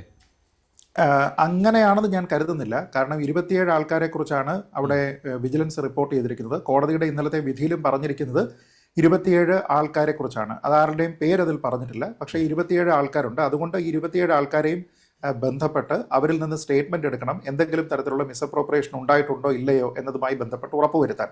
എന്ന് വെച്ചാൽ ഈ 27 ആൾക്കാരും എത്ര സ്വർണ്ണമാണ് കൊടുത്തിരിക്കുന്നത് എന്നതുമായി ബന്ധപ്പെട്ട് നിലവിൽ മഹസറിലുള്ള കണക്കും അവർ പറയുന്ന കണക്കും തമ്മിൽ കോറിലേറ്റ് ചെയ്യുന്നുണ്ടോ എന്നുള്ളതായിരിക്കും അവർ അന്വേഷിക്കുന്നത്. പക്ഷെ അതിന് റെസിപ്റ്റ് ഇല്ല എന്നാണല്ലോ ഈ സ്വർണം കൊടുത്തതിന്. ഈ ഭക്തർ കൊടുത്ത സ്വർണം, അത് ഈ സിനിമാ നടന്മാരൊക്കെ ആണല്ലോ, ഭക്തർ കൊടുത്ത സ്വർണത്തിന് റെസിപ്റ്റ് ഇല്ല എന്നുള്ളതാണല്ലോ ആരോപണമായിട്ട് വന്നിട്ടുള്ളത്. അതായത് ഈ 412 ഗ്രാം സ്വർണത്തിന് റെസിപ്റ്റ് ഇല്ല എന്ന്. പക്ഷേ ഈ 412 ഗ്രാം സ്വർണം അഡ്വക്കേറ്റ് കമ്മീഷണർ വരവ് വെച്ചിട്ടുണ്ട്, ഈ അദ്ദേഹത്തിൻ്റെ റിപ്പോർട്ടിൽ വരവ് വെച്ചിട്ടുണ്ട്. ഇനി അതിനും അപ്പുറത്തേക്ക് സ്വർണം കൊടുത്തിട്ടുണ്ടോ എന്നാണ് അഡ്വക്കേറ്റ് കമ്മീഷണർ പോലും അറിയാതെ. അല്ല, അങ്ങനെയാണ് എങ്കിൽ അന്നത്തെ ദേവസ്വം ഉദ്യോഗസ്ഥരെയാണ് അതിൽ ന്യായമായിട്ടും ചോദ്യം ചെയ്യേണ്ടത്. അതല്ലാതെ അത് ഭരണസമിതിക്ക് എന്തെങ്കിലും തരത്തിലുള്ള ഒരു ഉത്തരവാദിത്വം അതിലുണ്ടാകുമെന്ന് ഞാൻ കരുതുന്നില്ല. കാരണം അത് ഒരു തട്ടിപ്പ് വെട്ടിപ്പ് മോഡലാണ്. അങ്ങനെയുള്ള നിരവധി ആൾക്കാരെ നിലവിൽ തന്നെ ദേവസ്വം ബോർഡിൽ നിന്നും മറ്റ് പല ദേവസ്വം ബോർഡ്, തിരുവിതാംകൂർ ദേവസ്വം ബോർഡ് മാത്രമല്ല, അങ്ങനെ തട്ടിപ്പ് കാണിക്കുന്ന പല ആൾക്കാർക്കെതിരെയും നടപടിയെടുക്കാറുണ്ട്. ചില ആൾക്കാരെ സർവീസിൽ നിന്ന് പിരിച്ചുവിടാറുണ്ട്. പക്ഷെ ആ സമയത്തൊന്നും തന്നെ ഭരണസമിതി അതിന് അക്കൗണ്ടബിൾ ആകുന്നില്ല എന്നുള്ളൊരു വ്യത്യാസമുണ്ട്. പക്ഷെ അത് ഈ ഭരണസമിതിക്കെതിരെ അങ്ങനെ ഒരു പരിഗണന കൊടുത്തിരുന്നില്ലല്ലോ ശ്രീ പണിക്കർ. അപ്പോൾ ഈ വാദം ഉന്നയിക്കുമ്പോൾ ഇപ്പോൾ ഞാൻ ആ വാദത്തെ ന്യായീകരിച്ചാൽ ഞാൻ അതിൽ പ്രതിരോധത്തിലായി പോവില്ലേ? കാരണം LDFന്റെ ഭരണസമിതിക്ക് ഈ ഒരു ന്യായീകരണം, ഈ ഒരു ആനുകൂല്യം കിട്ടിയിരുന്നില്ല. ഇല്ല, LDFന്റെ ഭരണസമിതിയുമായി ബന്ധപ്പെട്ട് ഭരണസമിതിക്ക് നേരിട്ട് അവർ ചെയ്യേണ്ടുന്ന കാര്യങ്ങളിൽ അവർ വരുത്തിയ വീഴ്ചയാണ്. അതല്ലാതെ താഴെ തട്ടിൽ മറ്റാരോ ചെയ്തിരിക്കുന്ന എന്തെങ്കിലും കുറ്റം, അതായത് ഒരാൾ എന്തെങ്കിലും ഒരു ഉരുപ്പടി വാങ്ങി റെസീറ്റ് കൊടുത്തില്ല എന്നതിൻ്റെ പേരിലല്ല. കാരണം അതൊന്നും തന്നെ ദേവസ്വത്തിൻ്റെ ഭരണസമിതി അപ്രൂവ് ചെയ്യേണ്ടത് കാര്യമല്ല. മറിച്ച് LDFന്റെ ഭരിക്കുന്ന സമയത്തുള്ള ഭരണസമിതി പ്രതിക്കൂട്ടിലാകുന്നതിൻ്റെ കാരണം അവർ കൊടുത്തിരുന്ന അപ്രൂവലാണ്. അതായത് ശബരിമലയിൽ നിന്ന് ഈ പാളികളൊക്കെ തന്നെ പുറത്തേക്ക് കൊണ്ടുപോകണമെങ്കിൽ അത് അപ്രൂവ് ചെയ്യേണ്ടത് ഏതെങ്കിലും താഴേക്കിടയിലുള്ള ഉദ്യോഗസ്ഥരല്ല, മറിച്ച് ആ ഫയൽ കണ്ട് ബോധിച്ച് അത് അപ്രൂവ് ചെയ്യേണ്ടത് ഭരണസമിതിയാണ്. ആ ഭരണസമിതിയിലാണ് പിത്തളപ്പാളികൾ എന്ന് എഴുതിയിരുന്നതിനെ വെട്ടിമാറ്റിയിട്ട് അത് ചെമ്പുപാളികളാണ് എന്ന് പത്മകുമാർ എഴുതിയത്. പത്മകുമാർ അങ്ങനെ എഴുതിയെന്ന് മറ്റ് 2 അംഗങ്ങളും അതിൽ പറഞ്ഞിരിക്കുന്നത്. അതേപോലെ തന്നെ വാസു കൊണ്ടുപോയിട്ടുമില്ല അല്ലെ, ഈ പമ്പയിൽ നിന്ന് കൊണ്ടുപോയിട്ടുമില്ല, ചെന്നൈയിലായിരുന്നു. പമ്പയിൽ അല്ല, ഇതില് ഈ നമ്മുടെ ഈ കൊടിമരവുമായി ബന്ധപ്പെട്ട് നടത്തിയിരിക്കുന്ന പരിപാടികളെല്ലാം തന്നെ ഞാൻ മനസ്സിലാക്കുന്നത് അഡ്വക്കേറ്റ് കമ്മീഷണറുടെയും ദേവസ്വം അധികാരികളുടെയും മാത്രം ഉത്തരവാദിത്തത്തിലല്ല. അതല്ലാതെ അവരുടെ എഞ്ചിനീയർ ജനറൽ വിഭാഗത്തിലുള്ള ആളുണ്ട്. അതുകൂടാതെ വിജിലൻസിന്റെ സാന്നിധ്യവും ഒന്നുണ്ടായിരുന്നു. അങ്ങനെയാണ് ഞാൻ അതിനെക്കുറിച്ച് മനസ്സിലാക്കുന്നത്. അല്ല, അത് അഡ്വക്കേറ്റ് കമ്മീഷണർ റിപ്പോർട്ടിൽ തന്നെ പറയുന്നുണ്ട്. തന്റെ സാന്നിധ്യത്തിലും പിന്നെ ഉദ്യോഗസ്ഥരുടെ വിവരങ്ങളും അദ്ദേഹം എഴുതിയിട്ടുണ്ട്. അത് മാത്രമല്ല, പ്രിമൈസിൽ തന്നെ ഈ അറ്റകുറ്റപ്പണി ചെയ്യണം എന്നുള്ളത് പാലിച്ചിട്ടുമുണ്ട് കൊടിമരത്തിന്റെ കാര്യം ആണ്. അത് പമ്പയിൽ അന്നത്തെ പ്രൊസീജിയർ എന്തായിരുന്നു എന്ന് വെച്ച് കഴിഞ്ഞാൽ, ഇവർ ഈ സ്വർണം കൊടുക്കുന്നു, ആ സ്വർണം അവിടെ വെയ് ചെയ്യുന്നു. വെയ് ചെയ്തതിന് ശേഷം അത് അവരുടെ മഹസറിലോ രജിസ്റ്ററിലോ ഒക്കെ എഴുതുന്നു. അതിനുശേഷം ഉടനെ തന്നെ അതിനെ ഫോയിലുകളാക്കി മാറ്റുകയാണ്. ഫോയിലുകളാക്കി മാറ്റിയിട്ട് ഈ പല സെലിബ്രിറ്റീസും വന്നിരിക്കുന്ന ആൾക്കാർക്ക് തന്നെ ഇത് മെർക്കുറിയും മറ്റും ലേപനം ചെയ്തതിന് ശേഷം ഇത് ഒട്ടിക്കാനായിട്ട് അവരുടെ കയ്യിൽ തന്നെ കൊടുത്തിട്ട് അവരെ കൊണ്ട് തന്നെയാണ് അതിൽ ഒട്ടിച്ചിരിക്കുന്നത്. അതായത് അതിലൊരു ട്രാൻസ്പെറൻസി അവർ എൻഷുർ ചെയ്തിട്ടുണ്ട്. ഇനി അതിൽ ഏതെങ്കിലും തരത്തിൽ ഒരു റെസീറ്റ് ഇഷ്യൂ ചെയ്യാത്തത് എന്താണ് എന്ന് ചോദിച്ചാൽ ഞാൻ മനസ്സിലാക്കുന്നത് ഒരുപക്ഷെ ഈ ഒരു കാരണത്താൽ ആയിരിക്കാം. അത് നിയമപരമാണോ അല്ലയോ എന്നുള്ളത് ഡിപ്പാർട്ട്മെന്റോ അല്ലെങ്കിൽ വിജിലൻസോ ഒക്കെ തന്നെ അന്വേഷിക്കട്ടെ. സാധാരണഗതിയിൽ പ്രൊസീജിയർ എന്താണെന്ന് വെച്ചാൽ ഒരു 3A റെസീറ്റാണ് കൊടുക്കേണ്ടത് ഇത്തരത്തിലുള്ള സ്വർണ്ണ ഉരുപ്പടികളൊക്കെ തന്നെ ദേവസ്വം ബോർഡിലേക്ക് സ്വീകരിക്കുമ്പോൾ. പക്ഷേ അത് സ്വീകരിച്ചിട്ട് ഈ റെസീറ്റ് കൊടുക്കുന്ന സമയത്ത് അത് ദേവസ്വത്തിന്റെ പ്രോപ്പർട്ടിയായി മാറുകയാണ്. ആ സമയം മുതൽ അതിന്റെ കസ്റ്റോഡിയൻ എന്ന് പറയുന്നത് തിരുവാഭരണം കമ്മീഷണറാണ്. തിരുവാഭരണം കമ്മീഷണർക്ക് സ്വന്തം നിലയ്ക്ക് ഈ കിട്ടിയിരിക്കുന്ന സ്വർണത്തിനെ ഈ പണിക്ക് വേണ്ടിയിട്ട് എടുത്തോളൂ എന്ന് പറയാനായിട്ട് കഴിയില്ല. പ്രൊസീജിയർ അനുസരിച്ച് അദ്ദേഹം അതിന്റെ ഇൻവെന്ററി എടുത്തതിന് ശേഷം അതിനെ കൊണ്ടുവന്നിട്ട് സ്ട്രോങ് റൂമിൽ വെച്ചിട്ട് ദേവസ്വം ബോർഡിന് റിപ്പോർട്ട് കൊടുക്കുക എന്നുള്ളതാണ് ചെയ്യേണ്ടത്. പിന്നീട് ഇതിനെ ഈ സ്വർണ്ണ പണിക്ക്, അതായത് ഈ കൊടിമരത്തിന്റെ പണിക്ക് അത് റിലീസ് ചെയ്യണമെങ്കിൽ അത് സെപ്പറേറ്റ് പ്രൊസീജിയറാണ്. അതായത് വീണ്ടും അതിന് റിക്വസ്റ്റ് ഫയൽ പുട്ടപ്പ് ചെയ്യണം. അത് വീണ്ടും പോയി ഭരണസമിതിയിൽ നിന്ന് അപ്രൂവൽ വന്നതിന് ശേഷം അവസാനം ഒരുപക്ഷെ പറയുക ഈ സ്വർണം എടുക്കുക എന്നുള്ളതായിരിക്കില്ല. ചിലപ്പോൾ ആറന്മുള സ്ട്രോങ് റൂമിൽ വെച്ചിരിക്കുന്നതിൽ നിന്ന് 412 ഗ്രാം അലോക്കേറ്റ് ചെയ്യണം എന്നായിരിക്കും. എന്ന് വെച്ചാൽ പറഞ്ഞു വരുന്നത്, ഭക്തജനങ്ങൾ ആരെങ്കിലും, നമ്മൾ ഈ പറയുന്ന സെലിബ്രിറ്റീസോ മറ്റാരെങ്കിലുമോ അവർ ഇതാ സ്വർണം ഇതിനു വേണ്ടിയിട്ടാണ് എന്ന് പറഞ്ഞ് കൊണ്ടുവച്ചാൽ ആ സ്വർണം ആയിരിക്കില്ല ഇതിലേക്ക് വരുന്നത്. ഇതിന്റെ പ്രിൻസിപ്പിൾ അതായിരുന്നില്ല. ഭക്തജനങ്ങൾക്ക് ഈ കൊടിമരത്തിലേക്ക് നേരിട്ട് സ്വർണം സമർപ്പിക്കാമെന്നാണ്. അപ്പൊ അങ്ങനെ ചെയ്യണമെന്നുണ്ടെങ്കിൽ അതിന് റെസീറ്റ് കൊടുക്കാനായിട്ട് സാധിക്കില്ല. നിയമപരമായിട്ട് അതൊരു തടസ്സമാണ് എങ്കിൽ അതിന്റെ ഉത്തരവാദി ആരാണ്? അതിന്റെ ഉത്തരവാദി അന്നത്തെ ഭരണസമിതിയോ അല്ലെങ്കിൽ അതിന്റെ അഡ്വക്കേറ്റ് കമ്മീഷണറോ ആവില്ല. മറിച്ച് അത് സ്വീകരിക്കേണ്ടുന്ന അവിടുത്തെ എക്സിക്യൂട്ടീവ് ഓഫീസറോ അല്ലെങ്കിൽ തിരുവാഭരണം കമ്മീഷണറോ ഒക്കെ തന്നെയായിരിക്കും അതിന്റെ ഉത്തരവാദിത്തം വരിക. പക്ഷെ ഈ ഒരു പോയിന്റ് ഏത് രീതിയിലാണ് കൈകാര്യം ചെയ്യുന്നത് എന്നതുമായി ബന്ധപ്പെട്ട് നമുക്ക് അറിയേണ്ടിയിരിക്കുന്നു. ഒരു കാര്യം കൂടി പറയാം. രസീതിന്റെ കാര്യം അഡ്വക്കേറ്റ് കമ്മീഷണർ പറഞ്ഞിട്ടില്ല ഈ റിപ്പോർട്ടിൽ. ഇല്ല. അഡ്വക്കേറ്റ് കമ്മീഷണർ ഇവിടെ പറഞ്ഞിരിക്കുന്നത് ഭക്തജനങ്ങളിൽ നിന്ന് കിട്ടിയിരിക്കുന്ന തങ്കം 6 തീയതികളിലായിട്ട് ഓരോ തീയതിയിലും എത്രയാണ് കിട്ടിയിരിക്കുന്നത് എന്നതിനെ കുറിച്ചും അതിന്റെ ടോട്ടൽ വാല്യൂ 412 ഗ്രാം ആണ് എന്നും അതിൽ നിന്ന് ഈ സ്വർണത്തിന്റെ പണിക്ക് വേണ്ടിയിട്ട് ഉപയോഗിച്ചതിൽ നിന്ന് ബാക്കി വന്നിരിക്കുന്നത് 232.2 ഗ്രാം 232.81 ഗ്രാം ആണ് എന്നും അതിൽ പണിക്കുറവ് 116.1 ഗ്രാം ആണ് എന്നും ബാക്കി വന്നിരിക്കുന്ന 116 ഗ്രാം അദ്ദേഹം താഴികക്കുടങ്ങളൊക്കെ തന്നെ സ്വർണം പൂശുന്നതിന് വേണ്ടിയിട്ട് ഉപയോഗിച്ചിട്ടുണ്ട് എന്നും പറയുന്നുണ്ട്. കാരണം അവിടെ എം വി ഗോവിന്ദനും പറയുന്നുണ്ടായിരുന്നു 30 പവൻ സ്വർണം, അതായത് 29 പവൻ, അതായത് 232 ഗ്രാം സ്വർണം എവിടെയെന്ന് ചോദിക്കുന്നുണ്ടായിരുന്നു. പക്ഷേ ആ 232 ഗ്രാം എന്ന് പറയുന്ന 29 പവനിൽ നിന്ന് 116 ഗ്രാം താഴികക്കുടത്തിന് ഉപയോഗിച്ച തങ്കമാണ്. പിന്നെ പണിക്കുറവ് എന്നുള്ള ലേബലിൽ 116 കൂടി. അപ്പോൾ ബാക്കി ഇല്ല എന്നാണ് അഡ്വക്കേറ്റ് കമ്മീഷണറുടെ കണക്ക്, അല്ലേ? അതെ. അതായത് ഔദ്യോഗികമായിട്ട് നമ്മൾ ഈ പറയുന്ന ലാസ്റ്റ് റിസീവ്ഡ് തീയതി എന്ന് പറയുന്നത് ജൂൺ മാസം 19-ാം തീയതിയാണ് അവസാനമായിട്ട് ഒരു 50 ഗ്രാം കിട്ടുന്നത്. അതുകൂടി ചേർന്നിട്ടാണ് ഈ 412 ഗ്രാം കിട്ടുന്നത്. എന്നാൽ അതിനുശേഷം ഇത് കിട്ടിയതിന് ശേഷം അതിന് അടുത്ത ദിവസം അഡ്വക്കേറ്റ് കമ്മീഷണർ തന്നെ ദേവസ്വം ബോർഡിന്റെ ഭരണസമിതിക്ക് പ്രയാർ ഗോപാലകൃഷ്ണനും അജയ് തറയിലും അടക്കമുള്ള ഭരണസമിതിക്ക് അയക്കുന്ന കത്തിൽ വളരെ കൃത്യമായിട്ട് സൂചിപ്പിച്ചിട്ടുണ്ട്. ഞാൻ നിങ്ങളോട് പല പ്രാവശ്യം ആവശ്യപ്പെട്ടു, എനിക്ക് ഇതിന് ഈ താഴികക്കുടത്തിന് പൂശാനായിട്ട് സ്വർണത്തിന്റെ ആവശ്യമുണ്ട്. പക്ഷേ till today TDB has neither released any gold nor given me any reply. നിങ്ങൾ എന്നോട് മറുപടി പോലും പറഞ്ഞിട്ടില്ല. അതുകൊണ്ട് I am force to take this gold എന്നാണ് പറഞ്ഞത്. With respect which separate account is maintained by the Thiruvabharanam commissioner and officers on special duty, namely Ajith Kumar and Arun Kumar. The entire gold is used for plating the 6 old താഴികക്കുടംസ്. എന്ന് വെച്ച് കഴിഞ്ഞാൽ ബാക്കി വന്നിരിക്കുന്ന പണിക്കുറവ് 116 gram പോകെ ബാക്കി വന്നിരിക്കുന്ന 116 ഗ്രാമും ഈ താഴികക്കുടത്തിനെ സ്വർണം പൂശുന്നതിന് വേണ്ടിയിട്ട് ഉപയോഗിച്ചിട്ടുണ്ട് എന്ന് അദ്ദേഹം തന്നെ പറയുന്നുണ്ട്. അപ്പോൾ ഇത് ദേവസ്വം ബോർഡ് വിജിലൻസ് കണ്ടില്ലേ ഇത് ഗോവിന്ദ മാഷ് കണ്ടില്ലേ എന്നുള്ളതാണ് എൻ്റെ ചോദ്യം. അപ്പൊ ഇതിലൊരു പുകമറ സൃഷ്ടിക്കുക എന്നതിന് പകരം കണക്കിനെ കണക്കായിട്ട് തന്നെ പറയുക. ഇനി എന്തെങ്കിലും ദേവസ്വം വിജിലൻസ് റിപ്പോർട്ട് ഉണ്ടാക്കി ഹൈക്കോടതിയിൽ കൊടുത്തു എന്ന് വേണമെങ്കിൽ നമുക്ക് അനുമാനിക്കാം, ഇല്ലേ? കാരണം അവിടെ UDF നേതാക്കളാണ് പോകാൻ പോകുന്നത്. അതിന് കാരണം ഈ അഡ്വക്കേറ്റ് കമ്മീഷണറെ കുറിച്ച് ഇതിൽ പരാമർശമുള്ളപ്പോൾ ന്യായമായിട്ടും ദേവസ്വം വിജിലൻസ് ഇവിടെ ചെയ്യേണ്ടത് അഡ്വക്കേറ്റ് കമ്മീഷണറുടെ റിപ്പോർട്ട് വായിക്കുക എന്നുള്ളതാണ്. അപ്പോൾ അഡ്വക്കേറ്റ് കമ്മീഷണറുടെ റിപ്പോർട്ടിലാണ് നമ്മൾ ഈ പറഞ്ഞിരിക്കുന്ന ഈ 232 ഗ്രാമിനെ കുറിച്ച് പറയുന്നത്. അപ്പോൾ അവർ അതിനെക്കുറിച്ച് അവെയർ ആണെങ്കിൽ അദ്ദേഹത്തിന്റെ ഫൈനൽ റിപ്പോർട്ട്, അദ്ദേഹം 6 ഇന്ററിം റിപ്പോർട്ടുകളും ഒരു ഫൈനൽ റിപ്പോർട്ടും സമർപ്പിച്ചു. ഈ ഫൈനൽ റിപ്പോർട്ടിന്റെ 20ാമത്തെ പേജിൽ ഞാൻ നേരത്തെ പറഞ്ഞിരിക്കുന്ന ഇപ്പൊ വായിച്ചിരിക്കുന്ന ആ കറസ്പോണ്ടൻസ് ഉൾക്കൊള്ളിച്ചിട്ടുണ്ട്. അപ്പൊ അതെന്തുകൊണ്ട് ദേവസ്വം വിജിലൻസ് കണ്ടില്ല? അതൊരു റിട്ടേൺ റെക്കോർഡായിട്ട് അവിടെ ഉണ്ട്, ഞാൻ ഇത് ഉപയോഗിച്ചിട്ടുണ്ട് എന്ന് പറയുന്നുണ്ട്. അതേപോലെ ഇതിന്റെ 51ാമത്തെ പേജിലോ മറ്റോ ആണ് ഇതുമായി ബന്ധപ്പെട്ട ഈ പണിക്കുറവ് വന്നിരിക്കുന്നത് എന്ന് പറഞ്ഞിട്ട് കൊടുത്തിരിക്കുന്നത്. ഇപ്പൊ ഞാൻ ചോദിക്കുന്നത്, നിങ്ങളുടെ മുന്നിലുള്ള റെക്കോർഡുകൾ നിങ്ങൾ വായിക്കാതെ എന്തിനാണ് ഇങ്ങനെ ഒരു റിപ്പോർട്ട് കൊണ്ടുവരുന്നത്? പ്രൊസീജറൽ ലാപ്സ് ആണെങ്കിൽ ദേവസ്വം ബോർഡ് ഉദ്യോഗസ്ഥരെ നിങ്ങൾക്ക് കസ്റ്റഡിയിൽ എടുക്കുകയോ ചോദ്യം ചെയ്യുകയോ എന്ത് വേണമെങ്കിലും ചെയ്യാം. പക്ഷേ ഞാൻ നേരത്തെ പറഞ്ഞതുപോലെയുള്ള ഒരു ടെക്നിക്കൽ ഡിഫിക്കൽട്ടി ഉണ്ട്. ഒരു കാര്യം പറയാം, അതായത് ഇത് നമ്മളിപ്പോൾ പറഞ്ഞിരിക്കുന്ന റെസീറ്റ് കൊടുക്കാതിരിക്കുന്നത് ഈ സ്വർണ്ണ കൊടിമരത്തിന് വേണ്ടിയിട്ട് സ്വീകരിച്ചിരിക്കുന്ന സ്വർണം, ഇതേപോലെ തന്നെ ഏതൊരു കൊടിമരവും സ്ഥാപിക്കുന്ന സമയത്ത് അതിൻ്റെ ഈ പഞ്ചവർഗ തറ, അതിൻ്റെ ആധാരശില, ഈ കാര്യങ്ങളുണ്ട്. ഈ ആധാരശില പൂർത്തിയായതിനു ശേഷം അവിടേക്ക്, അതൊരു പിറ്റാണ്, അവിടേക്ക് ഇറങ്ങി നിന്നതിന് ശേഷം നിധി കുംഭങ്ങൾ വെക്കും. ആ നിധി കുംഭത്തിൽ ഓരോന്നിലും പണമോ, ആ പണമെന്ന് പറയുന്നത് നാണയമാകാം, സ്വർണമാകാം, വെള്ളിയാകാം, രത്നങ്ങളാകാം. ഇത് ഇത്രയും ഭക്തജനങ്ങൾക്ക് കൊണ്ടുവന്ന് ഡെപ്പോസിറ്റ് ചെയ്യാനായിട്ടുള്ള ഒരു അവസരമുണ്ട്. ശബരിമലയിലും അതുണ്ടായിരുന്നു. അതിന് പബ്ലിക് നോട്ടിഫിക്കേഷൻ കൊടുക്കും. ആ തീയതിയിൽ ആൾക്കാർ കൊണ്ടുവന്നിരിക്കുന്ന സമയത്ത് അവർക്കും റെസീറ്റ് കൊടുക്കില്ല. കാരണം എന്താണെന്ന് വെച്ച് കഴിഞ്ഞാൽ ഈ രത്നവും സ്വർണവും എല്ലാം റെസീറ്റ് കൊടുത്ത് എടുത്തു കഴിഞ്ഞു കഴിഞ്ഞാൽ അതിന്റെ കസ്റ്റോഡിയൻ തിരുവാഭരണ കമ്മീഷണറാണ്. അപ്പൊ പിന്നെ അത് സ്ട്രോങ് റൂമിലേക്ക് മാറ്റുക എന്നുള്ളതാണ് അതിന്റെ അടുത്ത നടപടി. അങ്ങനെയാണെങ്കിൽ എങ്ങനെയാണ് ഈ താഴെ ഈ കുംഭങ്ങളിലേക്ക് അത് നിറയ്ക്കുന്നത്? അപ്പൊ അതിന് ചെയ്യുന്നതും ഇതേപോലെ തന്നെ അവരിൽ നിന്ന് സ്വീകരിച്ചതിന് ശേഷം നേരിട്ട് ഇതിലേക്ക് നിക്ഷേപിക്കുകയാണ്. ഇവിടെയെന്നല്ല, എല്ലാ സ്ഥലത്തുമുള്ള കൊടിമരങ്ങളുമായി ബന്ധപ്പെട്ട് ഇത് തന്നെയാണ് ചെയ്യുന്നത്. ഈ പ്രൊസീജിയർ തെറ്റാണെങ്കിൽ ആ പ്രൊസീജിയറുമായി ബന്ധപ്പെട്ട ആൾക്കാരെ കസ്റ്റഡിയിൽ എടുക്കാം. പക്ഷെ അപ്പോഴും നേരിട്ട് എങ്ങനെയാണ് ദേവസ്വത്തിന്റെ ഭരണസമിതി കാണേണ്ടതല്ലാത്ത ഒരു കാര്യത്തിന് ഇങ്ങനെ ഒരു ഉത്തരവാദിത്വം അവർക്ക് വരുന്നത് എന്ന കാര്യത്തിനെ കുറിച്ച് സത്യമായിട്ട് ശരിയാണ്. അതായത് 2017 ഈ കൊടിമരം പുനർനിർമ്മിച്ച സമയത്ത് ഈ ദേവസ്വം ഭരണസമിതിക്ക് കുറ്റമുണ്ടായിട്ടില്ല. മാത്രമല്ല ഈ സ്വർണം പോയി എന്ന് പറയുമ്പോൾ അവിടെ ഒരു സ്വർണം പോയിട്ടില്ല എന്ന് അഡ്വക്കേറ്റ് കമ്മീഷണറുടെ റിപ്പോർട്ട് വായിച്ചാൽ മനസ്സിലാകും. ഇതാണ് ഡോക്ടർ ബി ജയരാജ്. ഇതൊന്നും കാണാതെയാണ് ഇപ്പോൾ CPM സംസ്ഥാന സെക്രട്ടറിയൊക്കെ പറയുന്നത് അവിടെ എന്തോ 29 പവൻ സ്വർണം എവിടെ പോയി, ഭക്തരുടെ കയ്യിൽ നിന്ന് പിരിച്ച പണം എവിടെ പോയി എന്നൊക്കെ. പക്ഷേ അഡ്വക്കേറ്റ് കമ്മീഷണർ കൃത്യമായിട്ട് അദ്ദേഹം മുഴുവൻ സമയവും ഉണ്ടായിരുന്നു. ഇതിൻ്റെ ഓരോ പ്രക്രിയകൾ നടക്കുന്ന സമയത്തും അദ്ദേഹം കൃത്യമായിട്ട് ഓരോ ഘട്ടത്തിലും ഹൈക്കോടതിക്ക് അന്ന് റിപ്പോർട്ടും സമർപ്പിച്ചിരുന്നു. അനക്ഷറിൽ ഓരോ ഭാഗങ്ങളും രേഖപ്പെടുത്തിയിരുന്നു, ഓരോ ഉത്തരവുകളും എല്ലാം ഉണ്ടായിരുന്നു. എന്നിട്ടും നിങ്ങൾ പറയുന്നതിൽ ഇപ്പോൾ അർത്ഥമില്ല. അപ്പോൾ സ്വാഭാവികമായിട്ടും UDF ഭരണസമിതിയുടെ കാലത്തേക്ക് അന്വേഷണം തിരിച്ചുവിടുകയാണ്. കടകംപള്ളിയെ തൊടാതെ അജയ് തറയിലേക്ക് കാര്യങ്ങൾ കൊണ്ടുപോവുകയാണ്.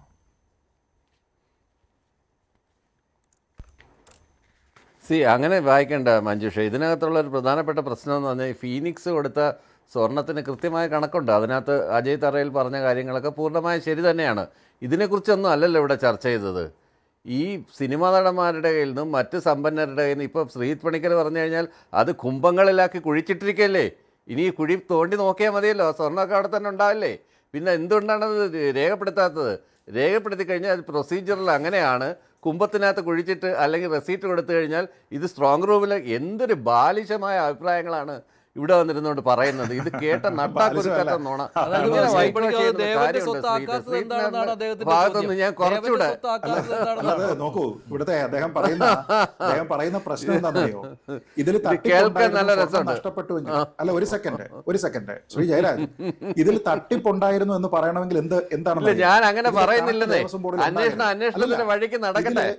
അങ്ങനല്ല, ഈ സ്വർണം ഒരു സെക്കൻഡ് അന്വേഷണത്തിന്റെ വഴിക്ക് നടക്കട്ടെ. തട്ടിച്ചു എന്ന് പറയണമെങ്കിൽ എന്ത് ചെയ്യണമെന്ന് അറിയാവോ? ഇതിന്റെ കണക്ക് ദേവസ്വം ബോർഡിൽ ഉണ്ടാകരുത്.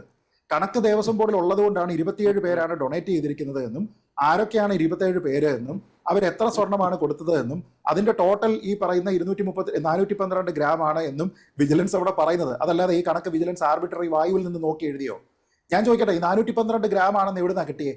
27 പേര് കൊടുത്തു എന്ന് എങ്ങനെയാ കിട്ടിയേ? ആരെഴുതി വെച്ചു? പറയാമോ? ഡോക്ടർ ബി ജയരാജ് താങ്കളുടെ റിപ്പോർട്ട് വായിച്ചോ എന്നറിയില്ല. അഡ്വക്കേറ്റ് കമ്മീഷണറുടെ അദ്ദേഹം ഓരോ ദിവസവും കിട്ടിയ സ്വർണത്തിന്റെ കണക്കാണ് ഉദ്ദേശിക്കുന്നത്. അല്ല, അങ്ങനെ കിട്ടുമ്പോൾ 27 എന്ന് പറയുന്നത് 27 ദിവസമായിട്ട് കിട്ടണമെന്നില്ല. ഒരു ദിവസം പല സെലിബ്രിറ്റീസും അത് കൊടുത്തിട്ടുണ്ടാവും സ്വർണം. അങ്ങനെ വേണമെങ്കിൽ വായിക്കാം. 5/6/2017 80 ഗ്രാം, 10/6 246 ഗ്രാം. ഏറ്റവും കൂടുതൽ സ്വർണം കിട്ടിയത് ആ ദിവസമാണ്. 11/6/2017 5 ഗ്രാം, 15/6 5 ഗ്രാം, 16/6 25 ഗ്രാം, 19/6/2017 50 ഗ്രാം. അങ്ങനെ ടോട്ടൽ 412 ഗ്രാം സ്വർണമാണ് ഈ കൊടിമരത്തിലേക്ക് ഈ ഭക്തർ നൽകിയ സംഭാവന എന്ന് പറയുന്നത്. അത് 1, 2, 3, 4, 5, 6 ദിവസങ്ങളിലായിട്ടാണ് കിട്ടിയത്. അപ്പോൾ 27 ആളുകൾ നൽകിയതാവാം.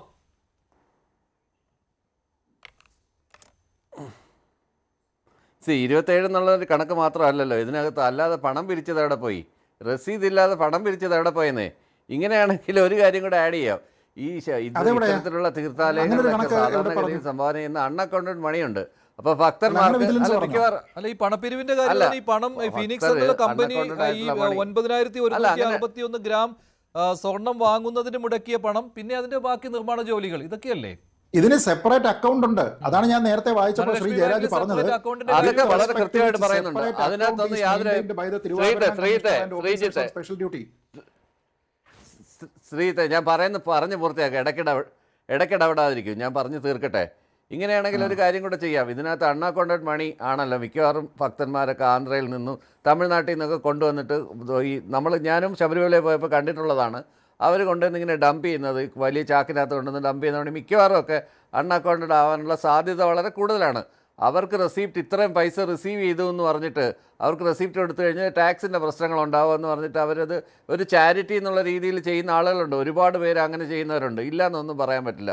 അത്ര നിർദോഷരായ ഭക്തന്മാരൊന്നും അവിടെ വരുന്നില്ല. ഇപ്പം വിജയ് മാല്യ അവിടെ വന്നതും അങ്ങനെയുള്ള വലിയ മുതലാളിമാർ വരുന്നതും എല്ലാം അത്ര വലിയ ചാരിറ്റിയിലൂടെ പണം ഉണ്ടാക്കുന്നവരും നേരെ ബിസിനസ് ചെയ്തുകൊണ്ടിരുന്നവരൊന്നുമല്ല. അങ്ങനെ കുറച്ച് ആളുകൾ അങ്ങനെ വരുന്നുണ്ട്. അപ്പൊ അതിനൊക്കെ റെസീറ്റ് കൊടുക്കാൻ നിന്ന് കഴിഞ്ഞാൽ ഞങ്ങൾക്ക് റെസീപ്റ്റ് വേണ്ട എന്ന് അവർ പറയുന്നത് എന്ന് പറയാതെ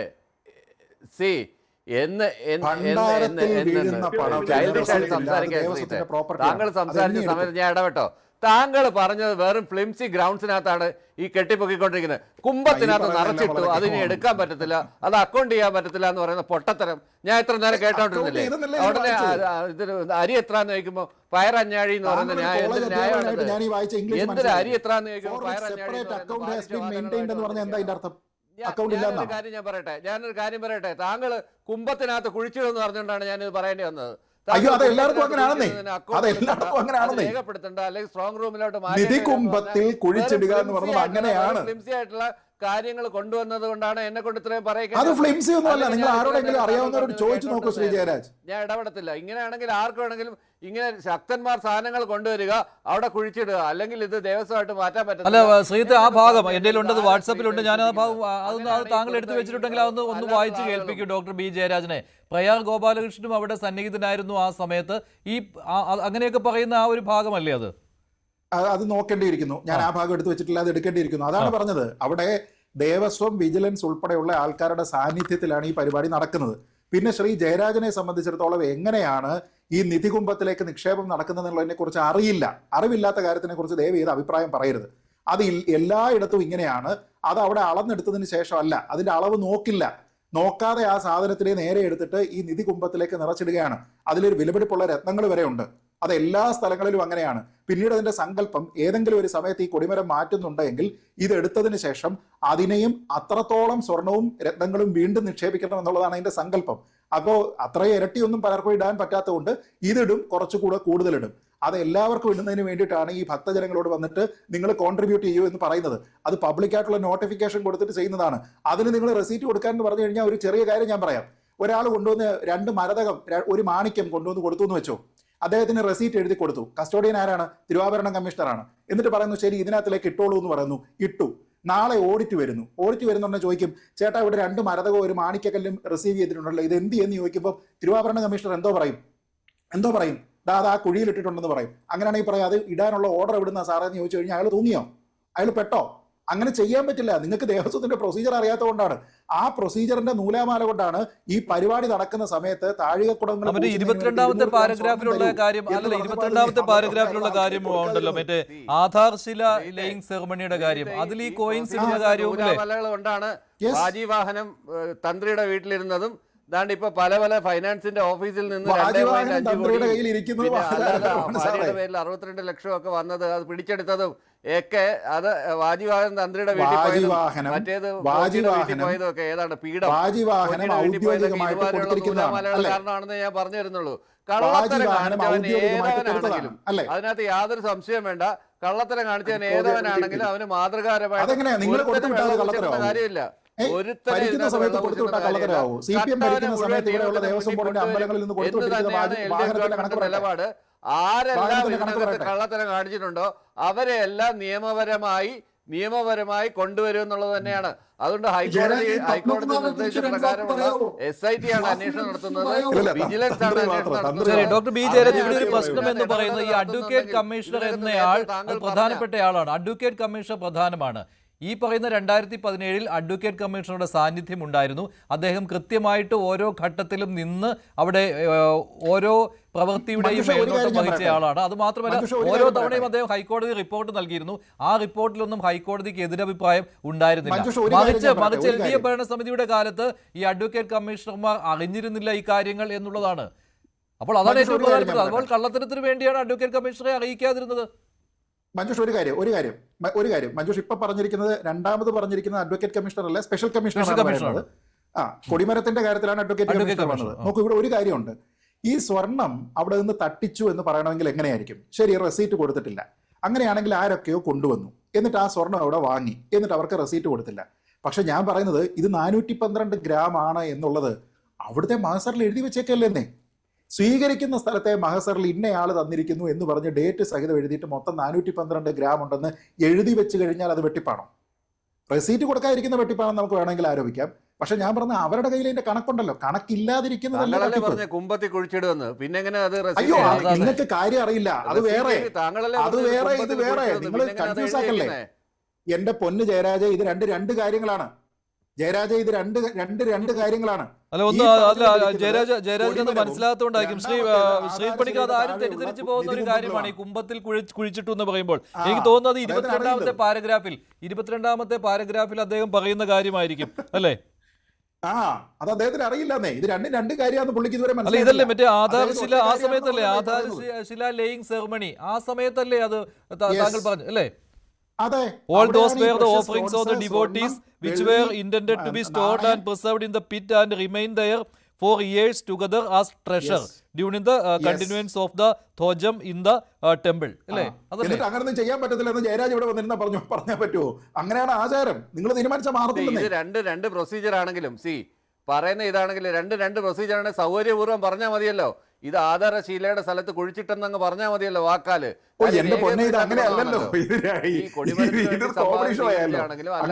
സ്വീകരിച്ചാണെങ്കിലും സൗകര്യം തരാതരം ഉപയോഗിക്കാൻ മതിയല്ലോ.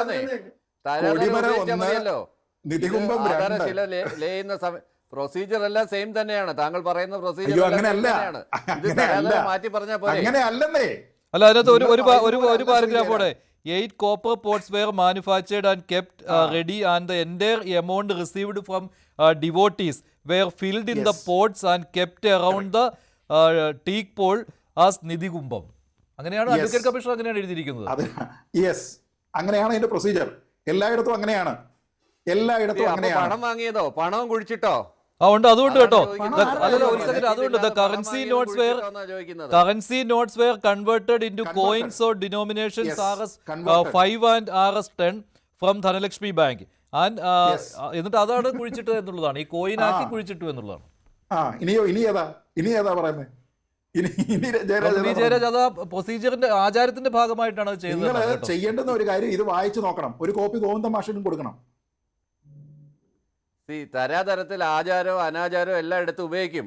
കള്ളത്തരം ആചാരവും അനാചാരവും ഒക്കെ തരാതരത്തിലെടുത്ത് ഉപയോഗിക്കും. ഒരു അന്വേഷണം നടക്കുന്നുണ്ട്, ഇതിനകത്ത് കള്ളത്തരം നടത്തിയത് ശരിയാണ്. അത് ഒരു കാര്യം ശരിയാണ്. ഓക്കെ ഫാറൂഖ്, അജയ് തറയിൽ പേടിച്ചിട്ടുണ്ട് കേട്ടോ. അജയ് തറയിൽ പേടിച്ചിട്ടുണ്ട്. ഇന്ന് അദ്ദേഹം അദ്ദേഹം ഇത് രാഷ്ട്രീയ വേട്ടയാണെന്ന് പറയുമ്പോൾ അജയ് തറയിൽ പേടിച്ചിട്ടുണ്ട്. താൻ അറസ്റ്റിലേക്കാണോ പോകുന്നത് എന്ന് അജയ് തറയിൽ ഭയക്കുന്നുമുണ്ട്.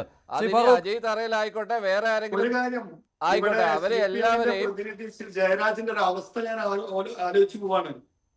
അദ്ദേഹം എഴുതുന്ന മെഴുകിക്കൊണ്ടിരിക്കുകയാണ്. ഇതെല്ലാവർക്കും വ്യക്തമായിട്ട് അറിയാം. ഈ വിഷയത്തിൽ നിങ്ങൾ വല്ലാതെ പ്രതിരോധത്തിലാണ്. ഈ ശബരിമല വിഷയത്തില് കേരളത്തില് താങ്കൾ പാരഡിയും പാടിക്കൊണ്ടിരുന്നത് താങ്കൾക്ക് അത്രേ അറിയുള്ളൂ. താങ്കൾ വെറും പാരഡി മാത്രം പാടിയാൽ മതി, അത്രേ താങ്കൾക്ക് അറിയുള്ളൂ. ആ നിലവാരം നമുക്ക് മനസ്സിലായി. പാരഡി കൊണ്ട് ഒരു ഇലക്ഷനാ പോയത്. ഇപ്പോഴും പാരഡി തന്നെ നിൽക്കുക. പാരഡിയൊക്കെ മാറി മറിഞ്ഞാൽ അറിഞ്ഞു. പാരഡി കേരളത്തിലെ ജനം ഏറ്റെടുത്തിട്ടുണ്ട്. നിങ്ങളതിന് അസ്വസ്ഥപ്പെടണ്ട. നിങ്ങൾ കേസ് എടുത്തല്ലോ. തിരിച്ചും പാടി തുടങ്ങി. ഇപ്പം തിരിച്ചും പാടി തുടങ്ങി. അതുകൂടെ ഓർത്തോണം, തിരിച്ചും പാടി തുടങ്ങി എന്നുള്ള കാര്യം. എങ്ങനെയെന്ന് പറയൂ. താങ്കൾ പറയും എങ്ങനെയാണ് ആ പാട്ടൊന്ന് പറയാം. അത് സഭയിൽ ഈശ്വരൻകുട്ടി പാടുന്നുണ്ട്, വേറെ ആര് പാടുന്നുണ്ടെന്ന് അറിയില്ല. ഇതിലും വലിയ സ്വർണ്ണക്കൊള്ളയായിട്ട് കഴിഞ്ഞ തെരഞ്ഞെടുപ്പിന് മുമ്പ് വന്നതാണ്. ഞാൻ കേട്ടു. എന്നിട്ടല്ല വാനിഷ്, ഞാൻ താങ്കളുടെ നിലവാരത്തിൽപ്പെട്ട ആളല്ല ഇത്തരം പാരഡികളൊന്നും ഇരുന്ന് പാടാൻ. താങ്കൾക്ക് അത്ര അറിയാമെങ്കിൽ താങ്കൾ ഇരുന്ന് പാടിക്കോളൂ. അതിനകത്ത് എനിക്ക് വിരോധമൊന്നുമില്ല. അത്ര തന്നെ ഉള്ളൂ ഇവിടെ. അതുകൊണ്ട് ഇപ്പൊ CPM സംബന്ധിച്ചിടത്തോളം അവര് അജയ് തറയിലിന്റെ, അതിന് മുമ്പ് അടൂർ പ്രകാശിന്റെ, അതിനു മുമ്പ് സോണിയാഗാന്ധിയുടെ, ഇനി വേറെ ആരെങ്കിലും കിട്ടുമോ നോക്കും. വ്യക്തമായിട്ട് നമ്മളെ സംബന്ധിച്ചിടത്തോളം UDF ഭരണകാലത്ത്, UDF ഭരണസമിതിയുടെ കാലത്ത് വളരെ വ്യക്തതയോടും സുതാര്യതയോടും കൂടി മുന്നോട്ട് പോയതാണെന്നുള്ള നമുക്ക് കണക്കിന്റെയും അതുപോലെ അഡ്വക്കേറ്റ് കമ്മീഷണറിന്റെയും റിപ്പോർട്ട് അടിസ്ഥാനത്തിൽ UDF ഇതിനകത്ത് ഒരു തരത്തിലും അയ്യന്റെ ഒരു വസ്തു അടിച്ചു മാറ്റുന്ന ഒരു രീതിയിലേക്ക് പോയിട്ടില്ല എന്നുള്ളതും അതിനൊന്നും കൂട്ടുന്നിട്ടില്ല എന്നുള്ളതും നമുക്കറിയാം. ഞാൻ ഒറ്റ ചോദ്യം, ഹരിചന്ദ്രന്റെ മക്കളാണ് ഹരിചന്ദ്രന്റെ മക്കളാണ് ദ്വാരപാലക ശില്പങ്ങൾ സന്നിധാനത്ത് നിന്നും കൊണ്ടുപോകാൻ അനുമതി കൊടുത്തത് ആരാണ്? എന്തുകൊണ്ടാണ് ഹൈക്കോടതിയുടെ സ്പെഷ്യൽ കമ്മീഷണറോ ജനപതി കയറ്റിയത് ആരാണ്? അഴിമതി കൊടുത്തത്? കെ കരുണാകരന് കിട്ടാത്ത, PV നരസിംഹറാവുവിന് കിട്ടാത്ത അപ്പോയിന്റ്മെന്റ് എടുത്ത് 2 തവണ ഞമ്പർക്കൻ ജനപതി കയറ്റിയത് ആരാണെന്നേ ചോദിക്കുന്നുള്ളൂ. അവിടുന്ന് തുടങ്ങാമേ, അവിടുന്ന് തുടങ്ങാം. From scratch we will start. June മാസത്തിലാണ്, കേൾക്കൂ, 2006 ജൂൺ മാസത്തിലാണ് ഉണ്ണികൃഷ്ണൻ പോറ്റി ശബരിമലയിൽ വരുന്നത്. അതൊന്ന്. ഇനി രണ്ടാമത്, നമ്മൾ ഫോട്ടോയുടെ അടിസ്ഥാനത്തിൽ, ഏതെങ്കിലും ഫോട്ടോയുടെ അടിസ്ഥാനത്തിലാണെങ്കിൽ ഇതിലൊരു പ്രതി പിണറായി ആരാണ് കൊണ്ടുവന്നത്? ആരാണ് സോണിയാഗാന്ധി എടുത്ത് കൊണ്ടുപോയത്? ആരാണ് നൂല് കെട്ടിച്ചത്? ഇതൊക്കെ ചോദിക്കുമ്പോഴാണല്ലോ കിടന്ന് ഉരുളുന്നത്. ഞാനൊന്ന് പറഞ്ഞോട്ടെ. താങ്കളുടെ ഭാഷ പറയുന്നത് മെഴുകുന്നത്. ജയരാജോട് വിനീതമായ ഒരു ചോദ്യം, കടകംപള്ളി സുരേന്ദ്രൻ എന്തേ നിങ്ങൾ ചോദ്യം ചെയ്യാത്തത്? അങ്ങനെയെങ്കിൽ ഫോട്ടോയുടെ അടിസ്ഥാനത്തിൽ നിങ്ങൾ പറയുകയാണെങ്കിൽ പിണറായി വിജയനെ ചോദ്യം ചെയ്യണ്ടേ? നിങ്ങളെ സംബന്ധിച്ചിടത്തോളം വിളിച്ചിരുന്നല്ലോ, വിളിച്ചിരുന്നല്ലോ. അതിനകത്ത് ചോദ്യം ചെയ്യാതെ അറിഞ്ഞില്ലേ? ഇതൊന്നും കാര്യങ്ങളൊന്നും അറിഞ്ഞില്ലേ? താങ്കൾ അറിഞ്ഞില്ലേ? പിണറായി വിജയന്റെ അവസ്ഥ എന്താ? ഫോട്ടോയുടെ അടിസ്ഥാനത്തിലാണെങ്കിൽ പിണറായി വിജയന്റെ അവസ്ഥ എടാ, അങ്ങനെ വല്ല ഇൻവോൾവ്മെന്റ് ഉണ്ടെങ്കിൽ അത് 2 കൈ ഉയർത്തി സ്വീകരിക്കുന്നേ. അതിനകത്ത് ആരെ മറച്ചു വെക്കാനൊന്നുമില്ല. ഇതിനകത്ത് LDF സ്റ്റാൻഡേ ഉള്ളൂ. ഏതോ കള്ളത്തരം കാണിച്ചാലും അവരെ എല്ലാം പിടിക്കണമെന്നാണ്. ഇതിനകത്ത് XYZ എന്നുള്ള ഒരു വ്യത്യാസമൊന്നുമില്ല. അത് കോൺഗ്രസ്സുകാർ വരുന്നുണ്ട് റെഡ് കാർഡും, വേറെ ഉള്ളവർ വരുമ്പോൾ ഗ്രീൻ കാർഡും, അങ്ങനെയൊന്നും ഇല്ല ഇതിനകത്ത്. SIT സ്വതന്ത്രമായ അന്വേഷണം നടത്തട്ടെ, ഹൈക്കോടതി നിർദ്ദേശിച്ച അന്വേഷണം നടത്തട്ടെ എന്നാണ് ഞാൻ തുടക്കം തൊട്ടേ പറഞ്ഞുകൊണ്ടിരിക്കുന്നത്. നിങ്ങൾ ഈ ഫ്ലോറിൽ നിന്ന് പറയോ പത്മകുമാർ ചെയ്ത തെറ്റ് ഞങ്ങൾ പാർട്ടി സംരക്ഷിക്കില്ല? അയാള് ജയിലിൽ കിടക്കല്ലേന്ന്. അതിനകത്ത് CPM ഒരു വിശദീകരണമുണ്ട്. അദ്ദേഹത്തിനെതിരെ കുറ്റപത്രം വന്നിട്ടില്ല. കുറ്റപത്രം വന്നിട്ട് ആലോചിക്കാമെന്നുള്ളതാണ് CPM ഇക്കാര്യത്തിലുള്ള സ്റ്റാൻഡ്. ഇന്ന് 2017 കൊടിമരത്തിലെ സ്വർണം കാണാതായിട്ടുണ്ട്, അവിടെ പണം അപഹരിച്ചിട്ടുണ്ട് എന്നുള്ള ആരോപണത്തിന് VD സതീശന്റെ ഒരു മറുപടിയുണ്ട്, അതുകൂടി കേൾക്കാം. കടകംപള്ളി സുരേന്ദ്രനെ ചോദ്യം ചെയ്തു, മൊഴിയെടുത്ത് എന്തായിക്കോട്ടെ ചെയ്തല്ലോ. നിങ്ങൾ പോലും അറിഞ്ഞില്ല. 4 ദിവസം കഴിഞ്ഞിട്ടാണ് അറിഞ്ഞത്. ഒരാളും വിവരം അറിഞ്ഞില്ല. അടൂർ പ്രകാശിന്റെ മൊഴിയെടുത്തപ്പോ അപ്പ ചോർത്തി കൊടുത്തല്ലോ. SITയിൽ ആരാ ഉള്ളത്?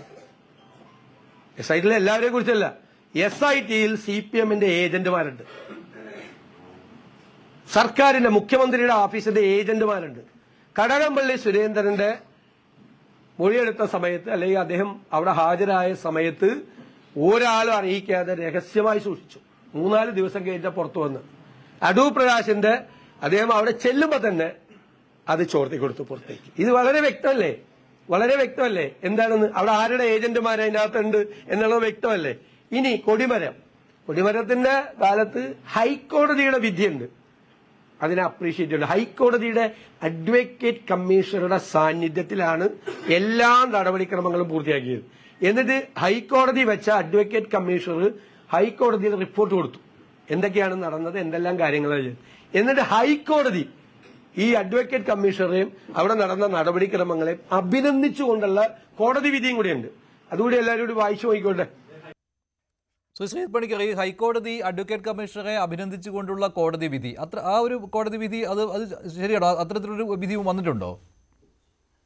എന്നോടാണോ? അതെ, തീർച്ചയായിട്ടും ഹൈക്കോടതി അഡ്വക്കേറ്റ് കമ്മീഷണറെ അഭിനന്ദിച്ചിട്ടുണ്ട്. 1 രൂപ പോലും വാങ്ങാതെ അദ്ദേഹം ഏറ്റവും വലിയ സേവനമാണ് ചെയ്തത് എന്നതിനെക്കുറിച്ച് പറയുന്നുണ്ട്. ഈ കൊടിമര നിർമ്മാണം അദ്ദേഹത്തിൻ്റെ സാന്നിധ്യം ഒന്നുകൊണ്ട് മാത്രമാണ് പൂർത്തീകരിക്കാനായിട്ട് സാധിച്ചത് സമയബന്ധിതമായിട്ട് എന്നതിനെക്കുറിച്ച് പറയുന്നുണ്ട്.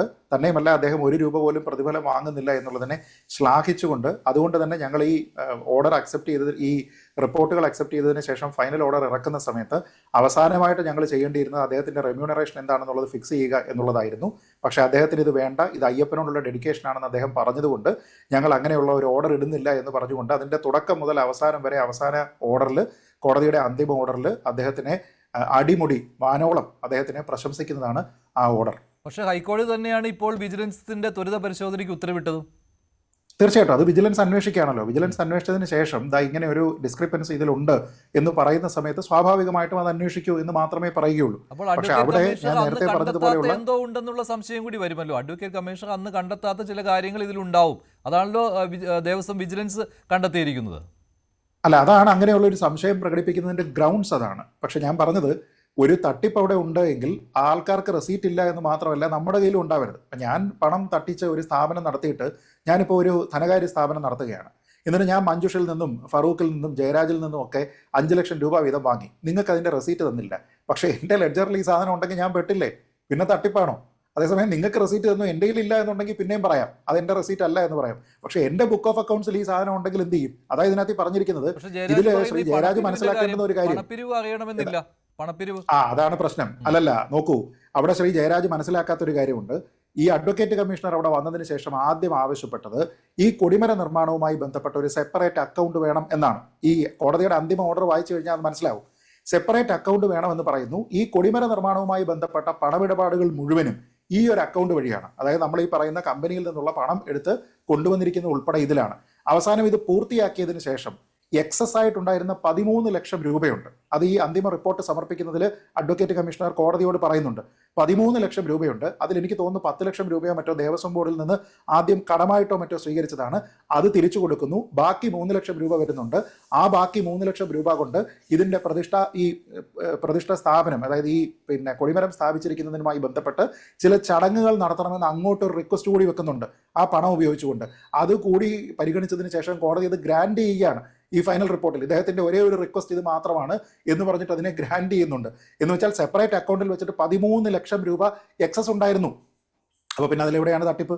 അതിന്റെ അക്കൗണ്ടഡ് ആയിട്ടുള്ള കാര്യമാണ്. അത് അക്കൗണ്ട് ചെയ്തിരിക്കുന്നതുകൊണ്ടാണല്ലോ അതിന് സെപ്പറേറ്റ് അക്കൗണ്ട് വെച്ചിട്ടുണ്ട്. അദ്ദേഹത്തിനെ അസിസ്റ്റ് ചെയ്യുന്നതിന് 2 OSD ഉണ്ടായിരുന്നു. ദേവസ്വം ബോർഡിലുള്ള 2 ജീവനക്കാരുണ്ട്. അവരുടെ പേരാണ് നേരത്തെ പറഞ്ഞത്. ആ ഓഫീസേഴ്സ് ഓൺ സ്പെഷ്യൽ ഡ്യൂട്ടി ഉണ്ട്. അവരെ കൂടി അസിസ്റ്റ് ചെയ്തിട്ട് അവരും കൂടി മാനേജ് ചെയ്യുന്ന അക്കൗണ്ടാണിത്. തിരുവാഭരണം കമ്മീഷണർ ഉൾപ്പെടെയുള്ള എല്ലാ ആൾക്കാരും എടുക്കുന്നതാണെന്നുള്ളത് ഈ കത്തിൽ തന്നെ പറഞ്ഞിട്ടില്ലേ? അപ്പോൾ പിന്നെ എവിടെയാണ് തെറ്റ്?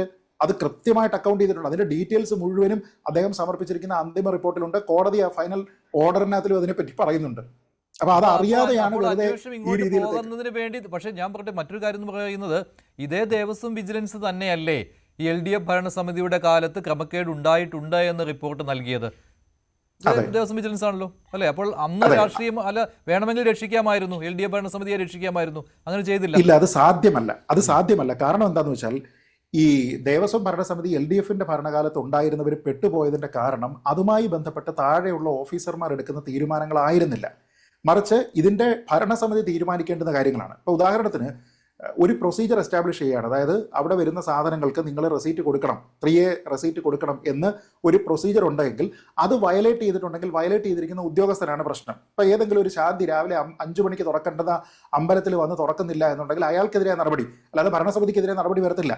ഇവിടെ പക്ഷേ ഇടതുപക്ഷം ഭരിക്കുന്ന സമയത്തുണ്ടായിരുന്ന ഭരണസമിതിയുടെ പ്രശ്നം ഈ പാളികളെല്ലാം തന്നെ എടുത്തുകൊണ്ട് പോകുന്നതിന് വേണ്ടിയിട്ടുള്ള തീരുമാനമെടുക്കുന്നത് ഈ ഭരണസമിതിയാണ്. ഇതിലേക്കുള്ള അറ്റകുറ്റപ്പണികളുമായി ബന്ധപ്പെട്ട തീരുമാനമെടുക്കുന്നത് ഈ ഭരണസമിതിയാണ്. ഈ കട്ടിളപ്പാളികളുമായി ബന്ധപ്പെട്ട കാര്യങ്ങളിൽ തീരുമാനമെടുക്കുന്നതും ദ്വാരപാല പാളികളുമായി ബന്ധപ്പെട്ട് നിലവിലുള്ള ഓർഡറുകളെ വയലേറ്റ് ചെയ്തുകൊണ്ട് അതിനെ പുറത്തേക്ക് കൊണ്ടുപോകാമെന്ന് തീരുമാനിക്കുന്നത് ഭരണസമിതിയാണ്. അതല്ലാതെ അത് ഏതെങ്കിലും ഒരു ഉദ്യോഗസ്ഥരുടെ തലയിൽ വെച്ച് കെട്ടാനായിട്ട് കഴിയില്ല. ഇനി ശ്രീ വാസുവിന്റെ കാര്യത്തിലാണെങ്കിൽ തീരുമാനമുണ്ടായല്ലോ, ആ നവീകരിക്കേണ്ട ആവശ്യമുണ്ടായിരുന്നോ എന്നുള്ള ചോദ്യം കൂടി ഇവിടെ വരുന്നുണ്ട്. അല്ല, നവീകരിക്കുന്നത് നോക്കിയാൽ പിന്നെയും പെടും. കാരണം അത് സുഭാഷ് വാസുവിന്റെ ടീമാണ്, അജയ് തറയിലുള്ള കമ്മിറ്റി അല്ല. അജയ് തറയിലുള്ള കമ്മിറ്റി അജയ് തറയിൽ 2011 16 അല്ല, ഈ 16, 17, അതായത് 2014 മറ്റോ ഭരണസമിതി വരുന്നത് 2014 അല്ലേ? 2014 ആയിരിക്കത്തില്ല, 16 ആയിരിക്കും, 15 ഗോവിന്ദൻ നായരായിരുന്നു. അല്ല, ആ ഗോവിന്ദൻ നായരുടെ കമ്മിറ്റിയാണ് UDF ഭരണസമിതി. ഗോവിന്ദൻ നായരുടെ, സുഭാഷ് വാസു അടക്കമുള്ള ആൾക്കാരിരുന്ന ഭരണസമിതിയിലാണ് അന്നൊരു ദേവപ്രശ്നം വെക്കുകയും ആ ദേവപ്രശ്നത്തിൽ ഈ കൊടിമരത്തിൽ 2 പ്രശ്നങ്ങളാണ് കണ്ടത്. ഒന്ന്, ശ്രീ രാജഗോപാലൻ നായർ അവിടെ അധ്യക്ഷനായിരുന്ന സമയത്ത് ഈ സ്വർണ്ണ നിറമുള്ള പെയിന്റ് എടുത്തിട്ട് ആരോ അന്നുണ്ടായിരുന്ന ഈ ഇതിലടിച്ചു, ഈ കൊടിമരത്തിലടിച്ചു. അത് തെറ്റായിട്ടുള്ള കാര്യമാണ്. അത് ഈ ദേവപ്രശ്നത്തിൽ പറയുന്നുണ്ട്, അത് ആചാരവിരുദ്ധമായിട്ടുള്ള കാര്യമാണ്, അത് ചെയ്തത് തെറ്റാണ്. 2, ഈ കോൺക്രീറ്റ് ആയിട്ടുള്ള കൊടിമരത്തിന്റെ ഭാഗങ്ങളിൽ പൊട്ടലുണ്ട്, അതുകൊണ്ട് ജീർണാവസ്ഥയിലാണ് അത് എന്ന് ഈ ദേവപ്രശ്നത്തിൽ പറഞ്ഞിട്ട് ആ ദേവപ്രശ്നം വഴിയാണ് ഇത് മാറ്റണമെന്നുള്ള റെക്കമെൻഡേഷൻ വരുന്നത്, അല്ലാതെ തന്ത്രി പറയുകയൊന്നുമല്ല. എന്നിട്ട് അങ്ങനെ വന്നതിന് ശേഷം അന്നത്തെ കമ്മിറ്റി ഇതുമായി ബന്ധപ്പെട്ട തീരുമാനങ്ങൾ എടുക്കുകയും അപ്രൂവൽ എടുക്കുകയും ചെയ്ത് അവസാനം ഇതിന് നല്ലൊരു തടി വേണമല്ലോ, സ്ട്രെയിറ്റ് ആയിട്ട് നിൽക്കുന്ന തടി വേണം. ആ ലക്ഷണമൊത്ത തടി കാണുന്നതിന് വേണ്ടിയിട്ട് കോന്നി റിസർവ്ഡ് ഫോറസ്റ്റിൽ പോയിട്ട് കോന്നി ഫോറസ്റ്റിൽ നിന്ന് ഉചിതമായിട്ടുള്ള തേക്ക് തടി കണ്ടെത്തി അത് മുറിച്ച് സന്നിധാനത്ത് വരുന്ന സമയത്താണ് അജയ് തറയിലിന്റെ ആൾക്കാർ അതിനകത്തിലേക്ക് എൻ്റർ ചെയ്യുന്നത്. അതുവരെ വേറെ ഭരണസമിതിയാണ്. അപ്പൊ അതിന്റെ പേരിൽ അജയ് തറയിലിനെ പിടിച്ചിടാൻ പറ്റുമോ? ഞാൻ പറയുന്നത് തടി വരെ വന്നു കഴിഞ്ഞു. അപ്പൊ തീരുമാനമെടുത്തത് ആരാ? എവിടെ മുതൽ അന്വേഷിക്കും? അപ്പൊ ആ ആൾക്കാരെയൊക്കെ തന്നെയാണ് ചോദ്യം ചെയ്യേണ്ടെങ്കിൽ അതിന് മുമ്പിലേക്ക് പോകണം. ഈ കൊടിമരം അവിടെ വെക്കട്ടെ, കൊടിമരം പഴയത് മാറ്റട്ടെ എന്ന് തീരുമാനമെടുത്തിരിക്കുന്ന കമ്മിറ്റിയിൽ അജയ് തറയിലില്ല. ഇതിന് ടൈം ലൈൻ ഒക്കെ അറിയാതെയാണ് ആൾക്കാർ പറയുന്നത്. തടി വരെ സന്നിധാനത്ത് വന്ന ശേഷമാണ് അദ്ദേഹം വരുന്നത്. തടി വരെ വരുന്ന സമയത്താണ് ആ തടി കൊണ്ടുവരുന്നത് ഉൾപ്പെടെയുള്ള കാര്യങ്ങളെല്ലാം അഡ്വക്കേറ്റ് കമ്മീഷണറുടെ ഈ റിപ്പോർട്ടുകളിൽ വളരെ വ്യക്തമായിട്ട് എഴുതിയിട്ടുണ്ട്. അതുകൊണ്ടാണ് ഞാൻ പറഞ്ഞത് ഇവരുടെ എല്ലാം വരുന്ന ലയബിലിറ്റി എന്ന് പറഞ്ഞാൽ ലിമിറ്റഡ് ലയബിലിറ്റി വരുള്ളൂ. കാരണം ഇതുമായി ബന്ധപ്പെട്ട തീരുമാനങ്ങളൊന്നും ഭരണസമിതി അല്ല എടുക്കുന്നത്. നിങ്ങളൊരു സാധനം മേടിച്ചു കഴിഞ്ഞാൽ റെസീറ്റ് കൊടുക്കണം എന്ന് പറയുന്നത് ഭരണസമിതി അല്ല എടുക്കുന്നത്. എസ്റ്റാബ്ലിഷ്ഡ് പ്രൊസീജിയർ ആണെങ്കിൽ അതിനെ ആരെങ്കിലും വയലേറ്റ് ചെയ്തിട്ടുണ്ടെങ്കിൽ എക്സിക്യൂട്ടീവ് ഓഫീസർ തോന്നും, തിരുവാഭരണ കമ്മീഷണർ തോന്നും. 2019 സ്വർണ്ണക്കൊള്ളയും ഇപ്പോൾ 2017 നടന്നു എന്ന് നിങ്ങൾ ആരോപിക്കുന്ന ഈ സ്വർണ്ണക്കൊള്ളയും തമ്മിലുള്ള വ്യത്യാസം?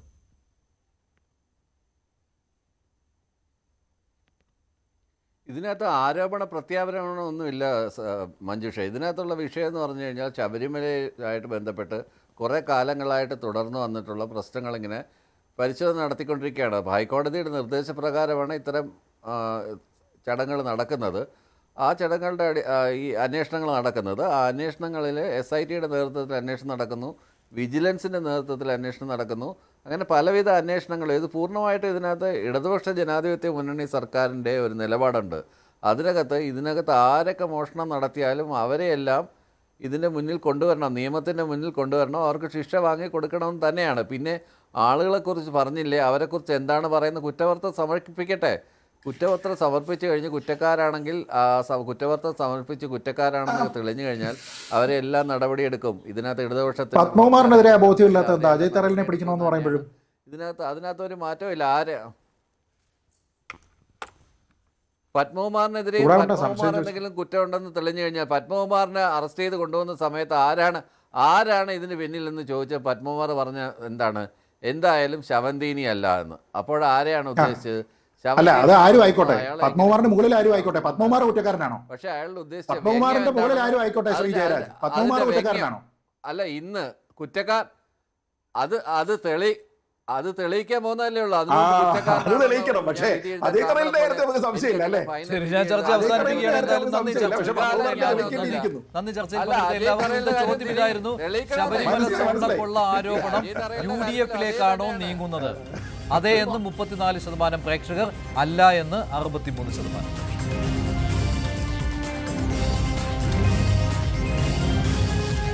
വണ്ടി വരെ അവസാനിക്കുന്നു. നന്ദി, നമസ്കാരം. നൽകി.